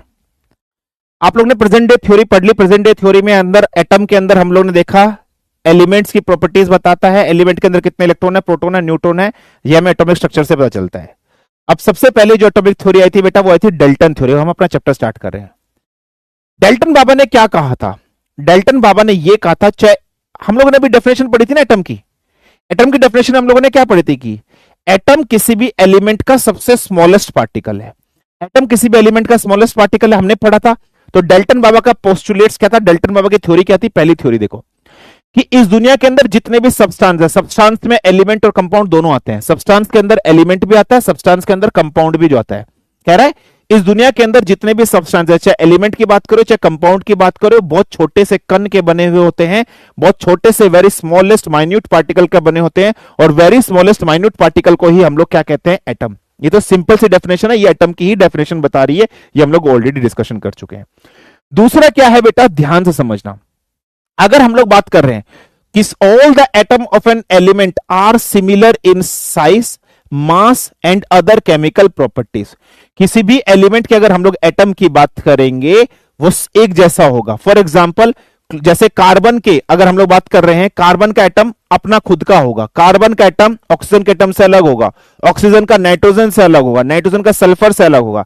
हर एक एटम का अपना खुद का डेफिनेट साइज होगा, हर एक एटम का अपना खुद का एक मास होगा और अपनी केमिकल प्रॉपर्टी होगी। जैसे फॉर एग्जांपल ऑक्सीजन का मास नंबर देखा आपने, फॉर एग्जांपल कार्बन का मास नंबर देखा आपने, नाइट्रोजन का मास नंबर देखा, नाइट्रोजन की सब चीज आपने देखी है नहीं देखी? तो ऑक्सीजन का एटम नाइट्रोजन से डिफरेंट होगा, नाइट्रोजन का उससे डिफरेंट होगा, और सबकी केमिकल प्रॉपर्टी अलग होगी एक दूसरे से। ये पॉइंट यहां पर कहता है। तीसरा पॉइंट वेरी इंपॉर्टेंट है, ये जो तीसरा पॉइंट है यही स्टेटमेंट सेम स्टेटमेंट पेपर में लिखी होगी, यही तीसरे स्टेटमेंट सेम स्टेटमेंट यही तीसरे स्टेटमेंट पेपर में लिखी होगी बेटा, और पूछेगा बताओ ये स्टेटमेंट किसने दी थी। अब समझना, डेल्टन के मॉडल में ना कमी थी। डेल्टन ने यह कहा था कि एटम सबसे स्मॉलेस्ट यूनिट है, एटम से छोटी यूनिट कुछ नहीं है। लेकिन तुमने अभी देखा इस एटम के अंदर एटम से भी स्मॉलेस्ट यूनिट है, क्या है? इलेक्ट्रॉन, प्रोटॉन और न्यूट्रॉन। एलिमेंट को एटम में तोड़ा, एटम को फिर अपने इलेक्ट्रॉन, प्रोटॉन और न्यूट्रॉन में तोड़ा नहीं तोड़ा है? तो क्या एटम डिविजिबल है या नहीं है? हां, एटम इज डिविजिबल। एटम के अंदर इलेक्ट्रॉन भी है, प्रोटॉन भी है, न्यूट्रॉन भी है। लेकिन डेल्टन बाबा ने यह कहा कि एटम को तोड़ा नहीं जा सकता। मतलब डेल्टन बाबा इलेक्ट्रॉन, प्रोटॉन और न्यूट्रॉन की खोज नहीं कर पाया था, ये इलेक्ट्रॉन और प्रोटॉन, न्यूट्रॉन की खोज कोई और कर पाया था। तो डेल्टन बाबा की कमी क्या थी कि एटम्स आर इनडिविजिबल। गलत है, एटम्स को तो डिवाइड किया हमने इलेक्ट्रॉन, प्रोटॉन, न्यूट्रॉन में। कह रहा है एटम्स आर इनडिस्ट्रक्टेबल, तोड़ा नहीं जा सकता। गलत है। That is atom can neither be created nor be destroyed. गलत है, ये पोस्टुलेट था, लेकिन ये पढ़ना है हमें, ये हमें पढ़ना है। ठीक है, नेक्स्ट चौथा क्या था? Atom of different element combine with each other in simple whole number ratio to form the compound. Compound की डेफिनेशन है, फॉर एग्जांपल हाइड्रोजन का एटम क्लोरीन के एटम से 1:1 की रेशियो में ऐड हुआ तो क्या बनेगा? HCl बनेगा। हाइड्रोजन का एटम क्लोरीन के एटम से 1:1 की रेशियो में ऐड हुआ तो सिंपल वोल नंबर में रेशियो में ऐड हुआ, तो डिफरेंट एटम आपस में एक सिंपल वोल नंबर रेशियो में 1:1, 1:2, 2:1 कुछ भी रेशियो में ऐड करेंगे तो कंपाउंड बनाएंगे नहीं बनाएंगे? बिल्कुल बनाएंगे। ये आ गया। दूसरा यहां पर कह रहा है कि किसी भी केमिकल रिएक्शन होगी तो वहां पर atoms of element are combined, separated and rearrangement. Elements को अगर हमारे पास कोई भी केमिकल रिएक्शन होगी, एटम्स को कंबाइंड किया जा सकता है। What do you mean by atoms को कंबाइन किया जा सकता है? जैसे कार्बन का एटम ऑक्सीजन से मिला तो क्या बनाया, कार्बन डाइऑक्साइड। जैसे कार्बन का एटम ऑक्सीजन से एटम मिला तो क्या बना है, कार्बन डाइऑक्साइड मिला है या नहीं बना, तो कंबाइंड हुआ या नहीं हुआ, हुआ। जैसे फॉर एग्जांपल मेरे पास वाटर था, इस वाटर को मैंने तोड़ा तो ये हाइड्रोजन और ऑक्सीजन में टूट गया, तो ये टूट सकते नहीं टूट सकते हैं, टूट सकते हैं। और रीअरेंज्ड भी हो सकते हैं या नहीं हो सकते हैं, बिल्कुल रीअरेंज हो सकते हैं। रीअरेंज का मतलब जैसे फॉर एग्जांपल मैंने ऐसे लिख दिया COO लिख दिया, तो एक्चुअली मैं इसको रीअरेंज कैसे करके सकता हूं, CO2 लिख सकता हूं, ऑक्सीजन के सारे एटम को एक साथ लिख दूं। तो these are the 5 postulates of Dalton बाबा। पेपर में क्वेश्चन पूछेगा इसमें से कौन सा आउटकम्स है, कौन सा पोस्टुलेट है या नहीं है, ऐसे पूछेगा। फिर से डिस्कशन कर लेते हैं। डेल्टन बाबा ने कहा कि अगर किसी भी सब्सटेंस की बात करें, किसी भी एलिमेंट या कंपाउंड की बात करें, उस एलिमेंट या कंपाउंड के सबसे स्मॉलेस्ट यूनिट को एटम कहा जाता है। इसने कहा डिफरेंट सब्सटेंस के अपने डिफरेंट क्या होंगे, एटम होंगे, और हर एक एटम का अपना खुद का आकार होगा, अपना मास होगा, और उसकी केमिकल प्रॉपर्टी अलग अलग होगी। तीसरा इसने कहा कि एटम को डिवाइड नहीं किया जाता, डिस्ट्रक्ट नहीं किया जाता, जो कि गलत था। चौथा इसने क्या बोला कि एलिमेंट्स को, जो एटम्स हैं उनको एक सिंपल वोल्युलर रेशियो में कंबाइन करके कंपाउंड बना सकते हैं, ये चौथा था। पांचवा क्या है बेटा कि किसी भी केमिकल रिएक्शन होगी तो एटम्स को अरेंज किया जा सकता है, कंबाइंड किया जा सकता है और डिवाइड किया जा सकता है। So these are the 5 postulates. इसमें से कौन सा पोस्टुलेट रॉन्ग था, कौन सा पोस्टुलेट रॉन्ग था बेटा, ये पोस्टुलेट रॉन्ग था। This postulate is being wrong, ये पोस्टुलेट रॉन्ग था, क्योंकि आपने खुद देखा एटम में इलेक्ट्रॉन भी होता है, प्रोटॉन भी होता है, न्यूट्रॉन, और इसने कहा था एटम से नीचे कुछ नहीं होता। तो दीज आर द 6 पोस्टुलेट्स या 5 पोस्टुलेट्स किसके थे, डेल्टन बाबा के, जो आपको याद रखने। क्लियर है बेटा, कोई प्रॉब्लम डेल्टन बाबा की थ्योरी। इसमें बस ये थर्ड स्टेटमेंट वाला पूछेगा कि किस में कौन सा रॉन्ग है, कौन सा गलत है, सिंपल सा, और कुछ नहीं पूछेगा। क्लियर है, फाइन है, कोई प्रॉब्लम, कोई समस्या, कोई दिक्कत बताइए।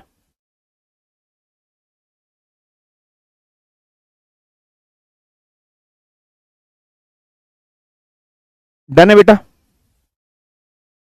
डेल्टन बाबा के पोस्टुलेट समझ में आ गए,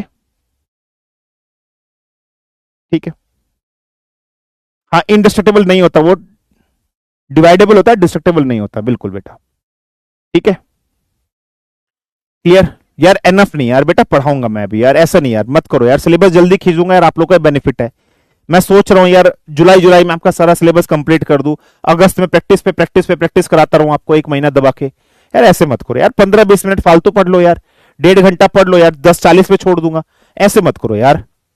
मैंने भी खाना नहीं खाया, मेरी आंख देखना फूटी पड़ी है, तब भी पढ़ा रहा हूं यार, मेरे से तो कुछ मोटिवेशन ले लो। देखो मेरी आंख कैसी हो रखी है, तुम खुद ही देख लो, फूटी पड़ी है यार, ये देखो कैसी हो रखी है, देखो खुद ही फूटी पड़ी है, टेलीग्राम पे भी चल रहा है यार, मेरे से मोटिवेशन ले लो कुछ, ऐसे मत करो यार। हो जियो यार तुम लोग, ऐसे थोड़ी ना, हंसा भी रहा हूं बीच में, और बताओ और क्या करूं, हंसा भी रहा हूं तुम्हें, वो है रुला नहीं रहा हूं, थोड़ी देर में रुला भी दूंगा, ठीक है। चलिए,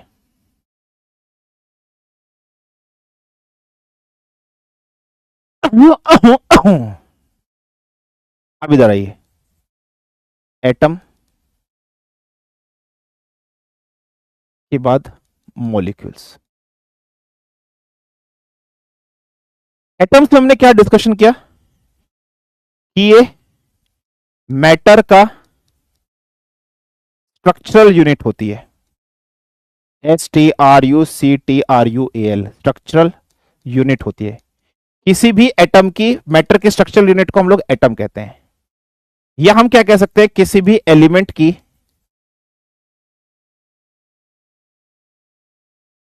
भैया मैं तो जा रहा हूं अपने घर, तुम पढ़ो भैया, भूत होता है इस क्लास में, टाटा बाय बाय।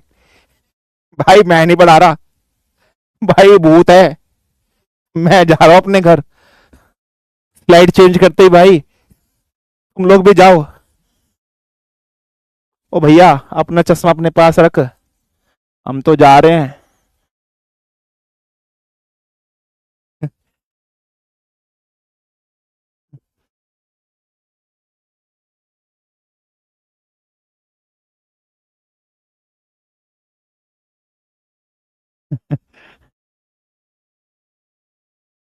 चल बे, ट्राई करो।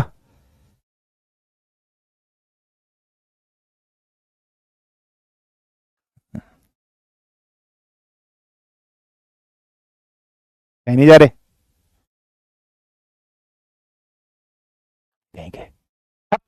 इधर आओ,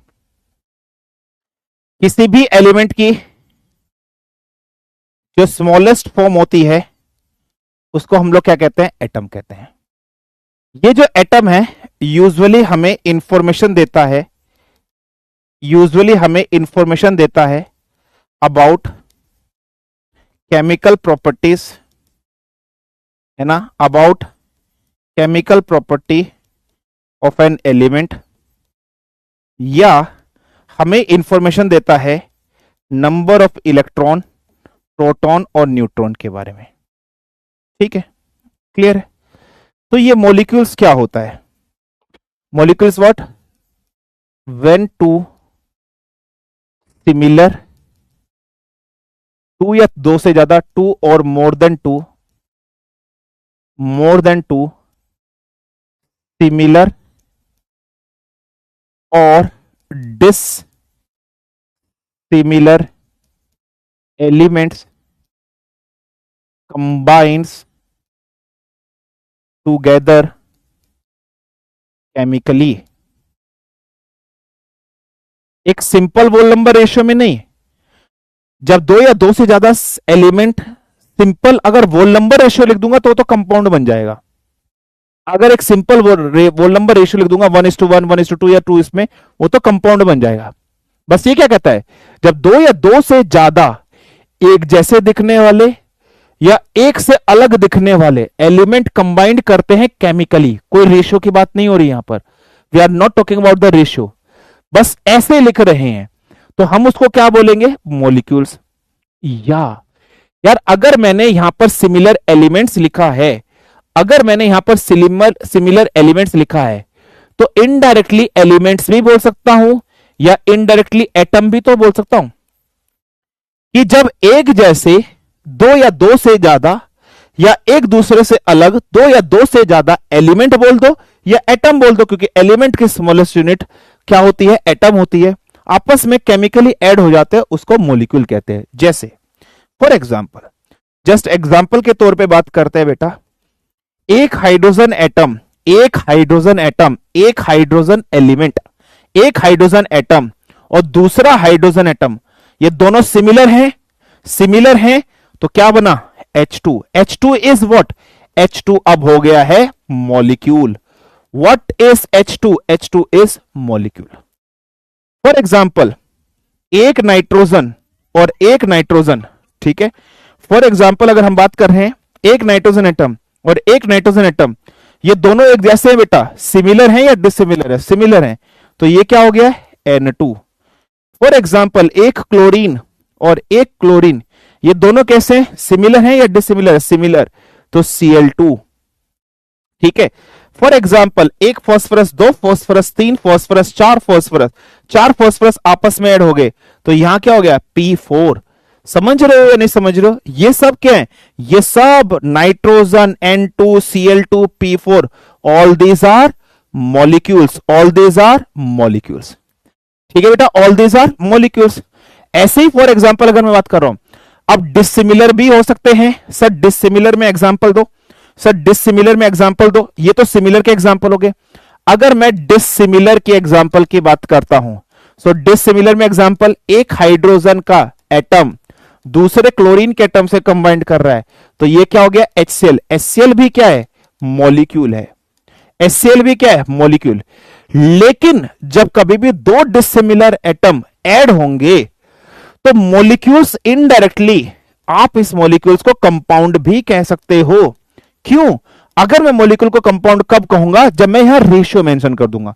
अगर मैं रेशियो मेंशन नहीं करूंगा तो वो मॉलिक्यूल रहेगा। अगर मैं रेशियो मेंशन कर दूं कि हाइड्रोजन और क्लोरीन दोनों 1:1 की रेशियो में ऐड हुए हैं तो ये कंपाउंड, अगर रेशियो मेंशन ना करूं तो मॉलिक्यूल। तो इसका मतलब अगर हम यहां पर बात करें मॉलिक्यूल्स के टाइप्स कितने हो गए, अगर मैं आपसे बोलूं कि बेटा मॉलिक्यूल्स के टाइप्स बताइए कितने हो गए, तो अब देखिए मॉलिक्यूल्स दो टाइप्स के होंगे, एक होगा iso molecules, one would be what बेटा, one would be your iso molecules. What do you mean by iso molecules, iso का मतलब होता है बेटा सेम, है ना, आइसो का मतलब क्या होता है, सेम, मतलब same molecules. Example H2, N2, O2, Cl2, and so on, जैसे P4, ठीक है, इस तरीके से। दूसरा टाइप्स क्या होता है बेटा, हेट्रोमोलिक्यूल्स। व्हाट इज हेट्रोमोलिक्यूल्स, ठीक है, क्या होगा बेटा, हेट्रोमोलिक्यूल्स होगा, ये सिंपल सा याद रख लेना। या एन आइसोमोलिक्यूल्स भी कह सकते हो, और क्या कह सकते हो, एन आइसोमोलिक्यूल्स भी आप कह सकते हो। यार एन आइसो का मतलब क्या होगा कि दोनों एटम डिफरेंट होंगे, ठीक है, तो यहां पर क्या होंगे, डिफरेंट एटम्स होंगे, है ना, डिफरेंट एटम्स हमारे पास होंगे, ये याद रख लेना। जैसे फॉर एग्जांपल HCl, जैसे फॉर एग्जांपल CO2, जैसे फॉर एग्जांपल H2O, ये सब क्या है, मॉलिक्यूल।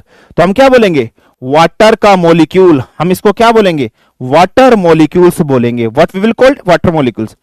बट जब भी मॉलिक्यूल की बात करोगे रेशियो नहीं मेंशन करोगे।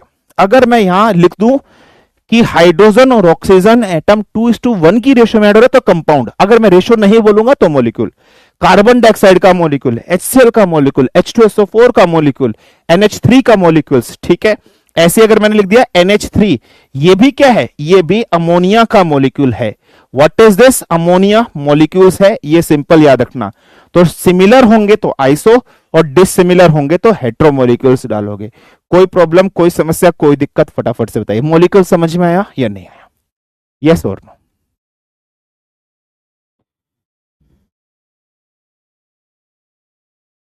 मॉलिक्यूल समझ में आया बेटा, गॉट इट।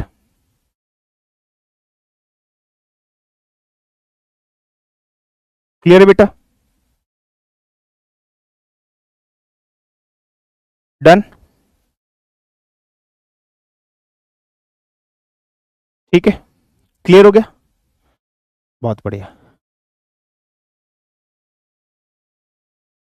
अब पेपर में क्वेश्चन कहां से आएगा, वो आते हैं। हेडिंग डालो, एटॉमिसिटी, हिंदी में इसको बोलते हैं परमाणुकता, हिंदी में इसको क्या बोलते हैं, परमाणुकता, एटॉमिसिटी। आपने कितने नंबर ऑफ एटम का यूज किया है किसी मॉलिक्यूल को बनाने में, किसी भी मॉलिक्यूल को बनाने में, एक मॉलिक्यूल को बनाने में कितने नंबर ऑफ एटम का इस्तेमाल किया, उस चीज को एटॉमिसिटी कहते हैं। एक मॉलिक्यूल को बनाने में कितने सिमिलर या डिसिमिलर एटम का इस्तेमाल किया, that is been called as atomicity, परमाणुकता। तो number of atoms used in the formation of one molecules of an element or compound is called as atomicity। एक टेबल है, ये टेबल आप सभी को याद होना चाहिए। पहले नॉन मेटल्स के बारे में बात कर लेते हैं। आर्गन को कैसे लिखते हैं बेटा, सिंपल AR, आर्गन अकेला है ना, एक ही एटम है, तो आर्गन की एटॉमिसिटी क्या है बेटा, मोनो एटॉमिक। हीलियम को कैसे लिखते हैं, HE, तो हीलियम की एटॉमिसिटी क्या है बेटा, मोनो एटॉमिक। ऑक्सीजन को कैसे लिखते हैं बेटा, O2, तो ऑक्सीजन में कितने एटम यूज हुए हैं, ऑक्सीजन मॉलिक्यूल में कितने एटम, 2, सिमिलर है ना, तो डायटोमिक। हाइड्रोजन को आप कैसे लिखते हो बेटा, H2, तो क्या है, डायटोमिक। नाइट्रोजन को कैसे लिखते हो, N2, तो क्या है, डायटोमिक। क्लोरीन को कैसे लिखते हो बेटा, Cl2, तो क्या है, डायटोमिक। फास्फोरस को कैसे लिखते हो बेटा, P4, अभी लिखा था ना P4, कितने हैं, 4, तो फास्फोरस की एटॉमिसिटी क्या है, टेट्रा एटॉमिक। सल्फर कैसा होता है बेटा, सल्फर इज पॉलीएटॉमिक, कहीं पर S6 या S5 या S8 लिख सकते हैं, ये सब मैं बताऊंगा आपको, ऑक्सीडेशन नंबर निकालना जब सिखाऊंगा। यही क्वेश्चन आएगा इस बार, इसको new year question for NDA 2 2025 लिख लेना कि what is the atomicity of sulphur. तो एटॉमिसिटी ऑफ सल्फर होती है पॉलीएटॉमिक, कई बार 6 एटम 5 एटम, ये डिपेंड करता है ऑक्सीडेशन नंबर पर, इंपोर्टेंट है। तो सल्फर की लिख लेना बेटा, एटॉमिसिटी कितनी होती है, पॉलीएटॉमिक। ये मेटल के केस में। नॉन मेटल हमेशा मोनोएटॉमिक रहते हैं, ठीक है, ऐसा जरूरी नहीं है।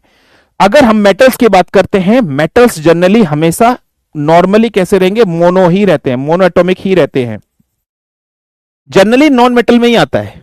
फॉर एग्जाम्पल सोडियम है, कभी भी सोडियम को ऐसे नहीं लिखोगे, Na2 नहीं लिखते हो, तो मेटल्स ऐसे ही रहते हैं, मोनो। आयरन को F ही लिखते हो, मोनो। एल्यूमिनियम को Al लिखोगे, मोनो। कॉपर को Cu लिखोगे, मोनो एटॉमिक। ये सिंपल सा बस आपको याद रखना है, ये एटॉमिसिटी रट लेना बेटा, जितनी मैंने यहां पर लिखा है इतनी रट लेना, इतनी रट लेना, इतनी रट लेना, ये सिंपल सा कंसेप्ट है, ठीक है। ये एटोमिसिटी। तो मेटल्स जनरली मोनोएटॉमिक होते हैं। मेटल्स जनरली कैसे होते हैं बेटा? मोनोएटॉमिक होते हैं। बाकी अगर हम बात करें तो बाकी आपके डायटोमिक नॉन मेटल्स होते हैं। अब समझना, अब कुछ एटॉमिक नंबर जेड 1 से लेकर 30 तक आपको याद होने चाहिए। तो hydrogen, helium, lithium,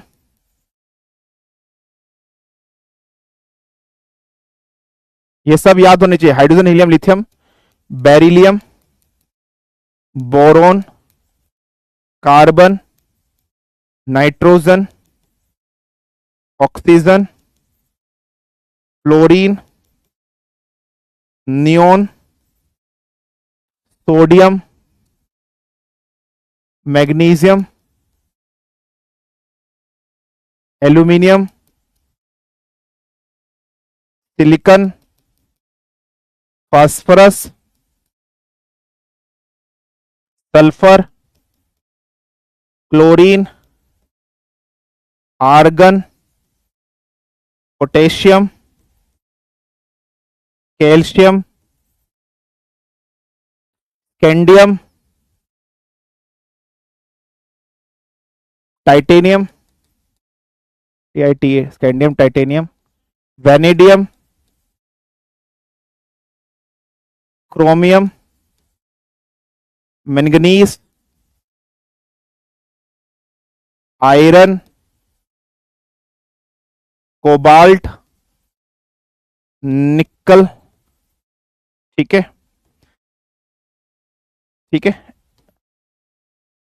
Z 1 2 3 4 5 6 7 8 9 10, Z 11 12 13 14 15 16 17 18 19 20, Z 21 22 23 24 25 26 27 28। फिर क्या आएगा? जिंक एंड कॉपर, दो बस्ते 29 30, जिंक एंड कॉपर। ठीक है, लिख लेना ये सब। हाइड्रोजन का सिंबल होता है H, E, Li, Be, B, C, N, O, F, Ne, Na। ठीक है, Mg, Al। ठीक है, Al। नेक्स्ट क्या है? Silicon, phosphorus, sulphur, chlorine, argon, potassium, calcium, scandium, titanium, vanadium, chromium, manganese, iron, cobalt और निकल। फिर कॉपर एंड जिंक। ये 30 तक सबको याद होने चाहिए। ये 30 तक सबको याद होने चाहिए। कोई प्रॉब्लम, कोई समस्या, कोई दिक्कत, फटाफट से बताइए।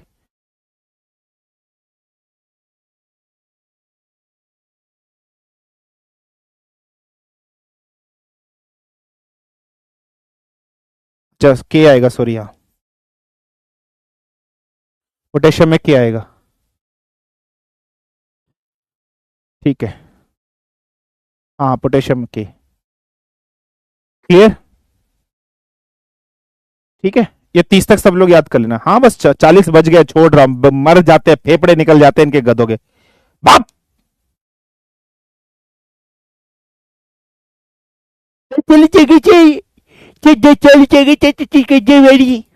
फेफड़े निकल जाते हैं इनके, गधे कहीं के।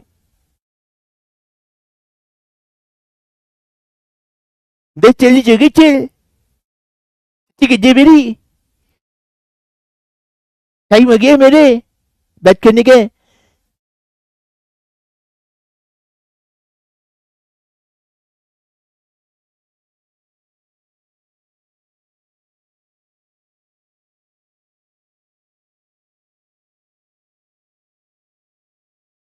गधे कहेंगे डाउट। आज के लेक्चर में भी डाउट है तुम्हें? मैं खोपड़ी लेस आदमी हूं। सल्फर की एटॉमिसिटी 8 होती है, पॉलीटॉमिक, दैट्स व्हाई। 118 में एलिमेंट याद है? अबे मेरे को नहीं याद है ना, टाइमिंग यही से रहेगा। हाँ ठीक है, मैरिज के बाद भी ऐसे ही देर रात तक पढ़ाएंगे गुरुजी, या भूल जाएंगे आप अपने क्यूट बच्चों को? तुम लोग सिलेक्शन ले लोगे, तुम्हें थोड़ा ना पढ़ाएंगे, दूसरों को पढ़ाएंगे। तुम लोग मतलब पढ़ते रहना क्या जिंदगी भर? बात। सर आप ये जेड का 20 से ऑपरेशन क्यों कर देते हैं? वो मेरी बीटेक में आदत है ना, मेरी बीटेक इलेक्ट्रिकल से ना, तो आदत है जेड, वो इम्पीडेंस लिखते हैं ना, इम्पीडेंस जेड ऐसे करके। सर आपने कहा था वो स्फेरिकल मिरर और प्रिज्म दिखाओगे, यार वो आया ही नहीं है। दिखा दूंगा सर। कल ताऊ जी ने मुझे फावड़ा फावड़ा मार दिया पैर में, डोल काट रहे थे और मैंने उन्हें बोला तो उन्होंने फावड़ा मार दिया।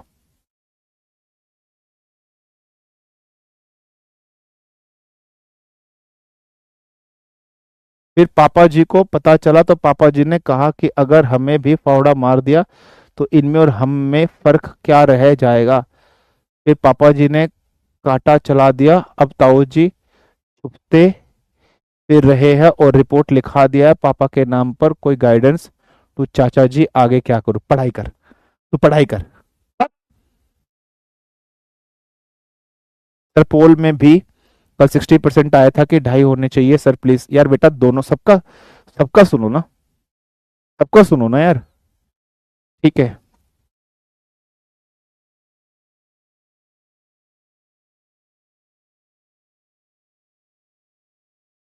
यार गुलशन, यार भाई दोस्त सबका भी समझ लो यार,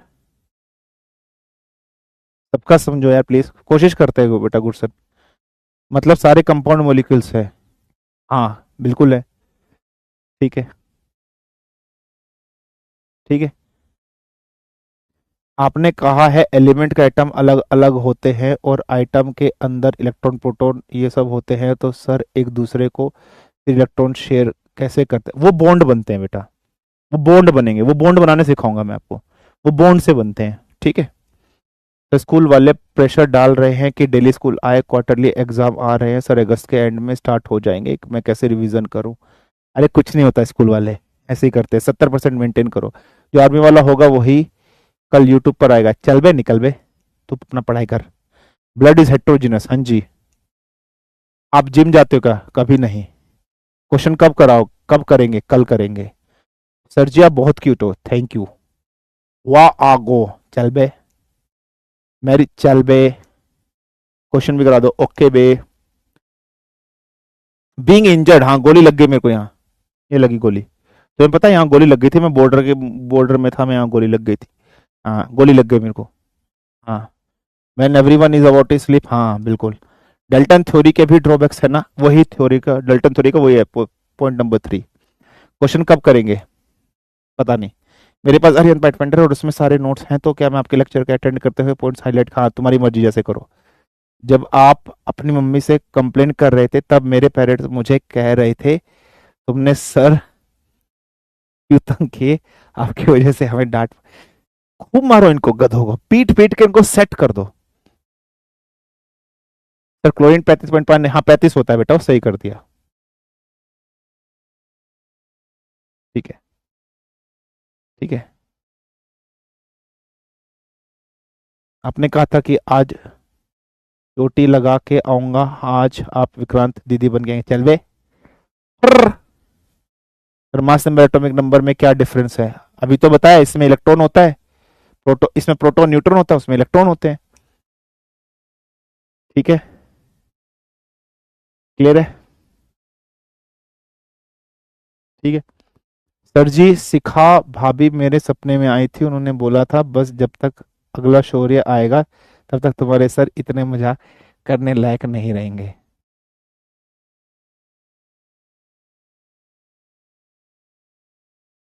निकल बे। सर वनडे में 4 लेक्चर हो जाते हैं जिससे रिवीजन करना बहुत मुश्किल है, सर जी 3 लेक्चर में शिफ्ट करा दीजिएगा। 3 ही कराएंगे बस, आज ही 4 हुए थे, 3 ही कराएंगे। 1-2 क्वेश्चन कराइएगा, ठीक है। सर जी मैंने जब से बैच लिया है तब से रिकॉर्ड लेक्चर देखता रहा हूँ, आज तक लाइव नहीं देखना था क्योंकि डाटा जल्दी खत्म हो जाता है, 2 GB ही मिलता है। सर क्या करूँ, गरीब हूँ ना, वाईफाई नहीं है।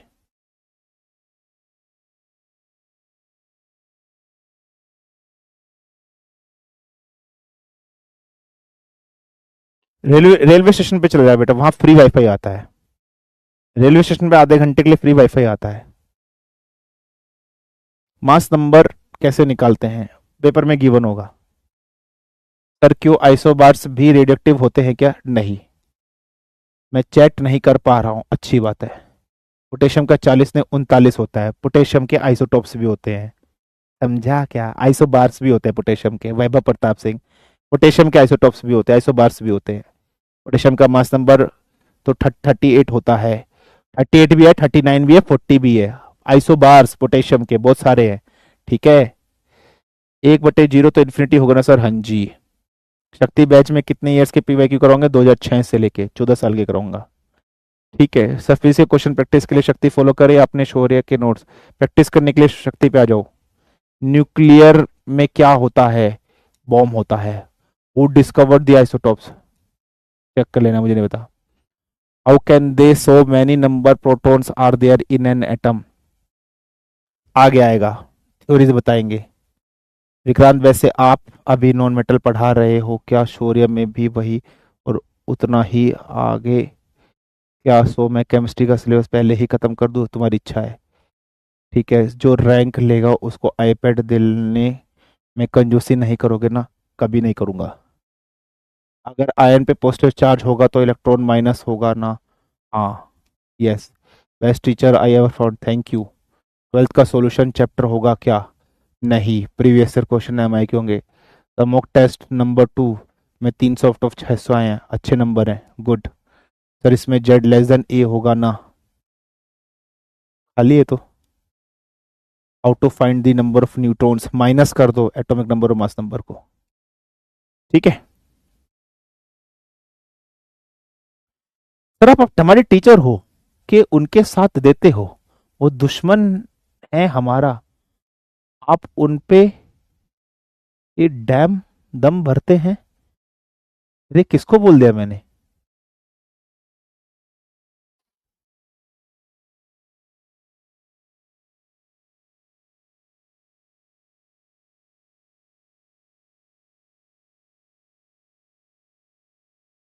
और भी डाउट है?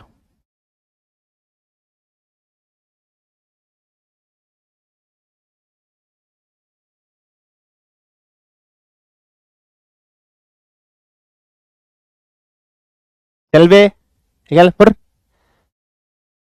ना बेटा हमने ना दिया, हम तो ऐसे आ गए उठ के, करवा देंगे, ठीक है, थैंक यू। मास नंबर तो 40 था आइसोटोन्स वाले सेक्शन में।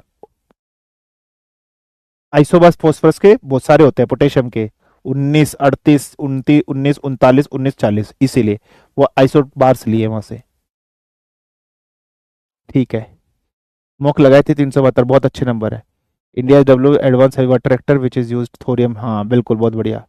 अच्छा आपको चाची याद करेगी, चल बे। सर मैंने एनडी के प्रिपरेशन के चक्कर में स्कूल का हॉलीडे होमवर्क करना भूल गया हूँ, तो सर आज मुझे मेरी मैथ वाली मैम से डांट पड़ी। अच्छा हुआ।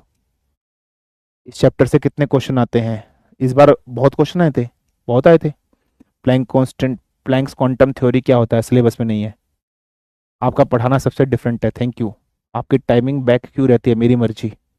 जय हिंद ऑल DFW, ठीक है। चश्मा लगाइए ना सर, बहुत अच्छे लगते हैं। हाँ हाँ, मुझे बुखार है, thank you sir, you are our inspiration. आप इतनी प्रॉब्लम होते हुए भी पढ़ा सकते हैं तो हम भी, हाँ बिल्कुल, शाबाश। नोट्स की PDF भेज देना, ऑलरेडी भेज दिए हैं। भैया एक दो क्वेश्चन भी करा दिया करो प्लीज। ओके बेटा Prachi, okay, I will do it. Math की क्लास 6 बजे तक, 6 बजे आती है सर, ओके। जय हिंद। चंदन लगाने से आराम मिला? हाँ चंदन लगाया था बेटा, आराम मिला इससे, बिल्कुल। जय हिंद। ऑफिस के साथ केमिस्ट्री भी लाजवाब पढ़ाते हैं, थैंक यू, थैंक यू। जय हिंद। प्लीज बहुत भूत की बात मत करिए सर, रात में लेट क्लास ले रही थी और डर लगने लगा था, फिर सो भी नहीं पाई। बात बता कीजिए। सर मेरे हाथ में बैकलॉग हो गया है, अच्छा मैथ में बैकलॉग हो गया है तो क्या करूं? पढ़ाई कर। राधे कृष्णा, ठीक है। कर देंगे यार टाइम चेंज, यार कैसे कैसे रोते रहते हैं गंदे गंदे बच्चों की तरह, कर देंगे 2:30 बजे क्लास कर देंगे। मर गए हैं सर हम, यहाँ कर रहे हैं वो कर रहे हैं।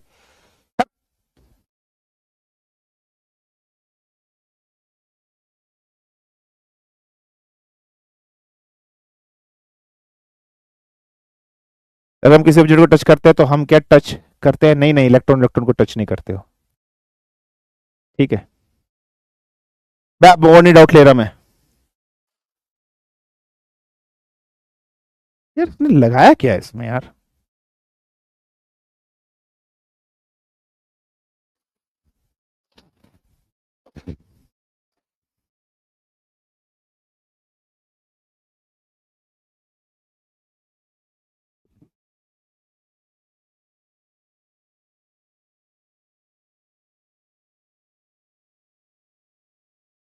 Photo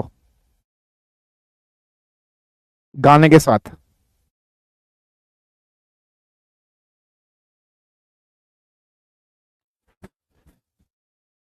bye bye.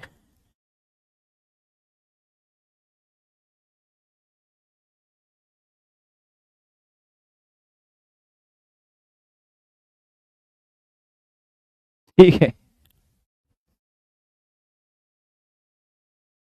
Bye bye, good night, जय हिंद।